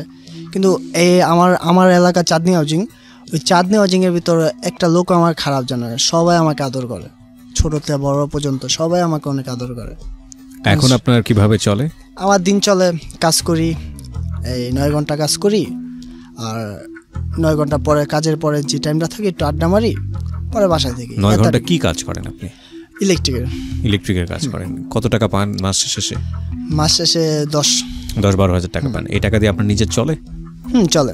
এই যে নামগুলো আপনি হাতে লিখেছেন, খোদাই করেছেন, হ্যাঁ, রিয়া নামগুলো পুরো হাত, এগুলো তো সারা জীবন, হাত যতদিন আছে ততদিন থাকবে। এগুলো আপনাকে কষ্ট দেয় না এখন দেখলে? কষ্ট দেয় অনেক, আর কথা অনেক টেনশন করি। আর একটা মেয়ে আছে মাহি, যে মেয়েটা আপনার জীবনে আসবে বউ হয়ে, সেগুলো দেখে সহ্য করতে পারবে? হ্যাঁ, আমি মাহিকে বলছি, মাহি নামে একটা মেয়ে আসছে, ঠিক আছে, মানে বন্ধুই লাগে, ঠিক আছে, অনেক ভালো একটা মেয়ে, ঠিক আছে, সব কিছুতে আমাকে, মানে আমার সাথে থাকে সে। আমি তাকে সব কথা শেয়ার করছি, ওর ব্যাপারে সব শেয়ার করছি। মাহি মেয়েটা অনেক ভালো, ওর মতন মেয়ে আমি আর কোনো সময়। এই ফিলটা মাহির প্রতি আপনার আছে, সেটার জন্য আপনাকে আমরা লাকি বলবো, সৌভাগ্যবান বলবো। কিন্তু এই ফিলটা না একটা মানুষের প্রতি সারাটা জীবন থাকে না, এটা আপস অ্যান্ড ডাউনের মধ্যে থাকে। মাঝে মাঝে মনে পড়ে যখন একা থাকি, একা রুমের ভিতরে থাকি, পিসের কথাগুলো অনেক মনে পড়ে। মানে 4 বছর আমি যে লাভগুলো করতাম ওর সাথে ভালোই আসলো, কেন এমন হইলো? কিন্তু আপনি জেনে শুনে তো একটা, মানে আপনি যে জানতেনই যে তার ফ্যামিলির সাথে আপনার ফ্যামিলি যাবে না, তার যে লেখাপড়া, আপনার লেখাপড়া নাই, সুতরাং তাকে আপনার কোনোভাবেই রিচ করা সম্ভব না।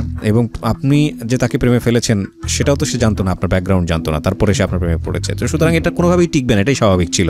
কিন্তু আপনি তাকে প্রচুর পেতে চাইতেন, এবং যে কারণেই আপনি যেভাবেই হোক না কেন তাকে আপনি কাছে এনেছেন, এবং আনার পরে যখন সে বাস্তবতা জেনেছে তখন সে দূরে সরে গেছে। এটাই হচ্ছে বাস্তবতা।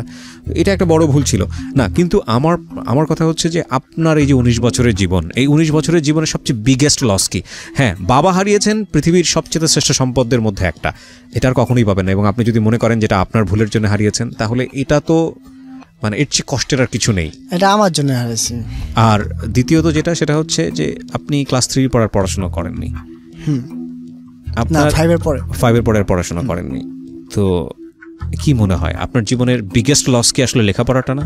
এই লেখাপড়ার দিক দিয়েও অনেক মানে লেখাপড়া, কিন্তু আমি এক হিসাবে মানে আমার ভিতর যে অভিজ্ঞতাটা আছে, ঠিক আছে, কাজের অভিজ্ঞতা, হ্যাঁ কাজে সব কিছু একটু যেটা আমার সব অভিজ্ঞতা আছে, কোনো দিকে কোনো সময় ঠেকবো না, কারণ আমার সাথে বড় বড় লোকদের হাত আছে, টাকাওয়ালা লোকদের হাত আছে, ঠিক আছে, কোনো দিক দিয়ে নিচে পড়ে যাব না, ঠিক আছে। আমার লাইফে মানে কেউ যদি আমি সেন মানুষকে বলি আমি সেন কম লেখাপড়া করছি, কেউ বিশ্বাস করে না, সবাই বলে কি আমি মেট্রিক পাস, এটা পাস।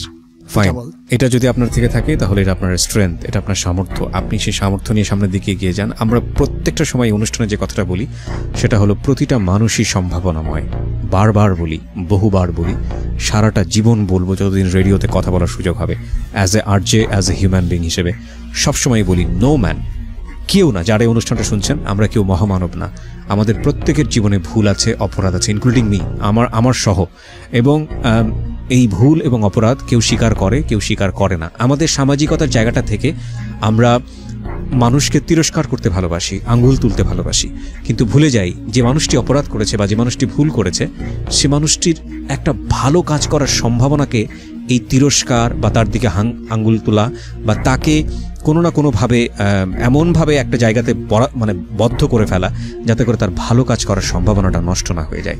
সবসময় মনে রাখবেন, সৃষ্টিকর্তা যদি আমাদের এত বড় বড় অপরাধ সহ্য করেও আমাদেরকে ক্ষমা করে দিতে পারেন, আমাদের জন্য যদি শেষ দিন পর্যন্ত তিনি অপেক্ষা করতে পারেন, তাহলে আমরা তো সাধারণ মানুষ। যদি আপনি ধর্মে বিশ্বাস করেন, যদি আপনি একেবারে মানবিকতার জায়গাটাতে আসেন, তাহলে একটা মানুষকে আপনি যদি আয়নায় দেখেন, আপনি দেখবেন এই মানুষটা আপনার সামনে অচেনা একটা মানুষ, যে মানুষটা আপনার সামনে প্রথমেই একটা রিয়াকশন ক্রিয়েট করলো। হয়তো বাসে উঠেছেন, হয়তো মানুষটা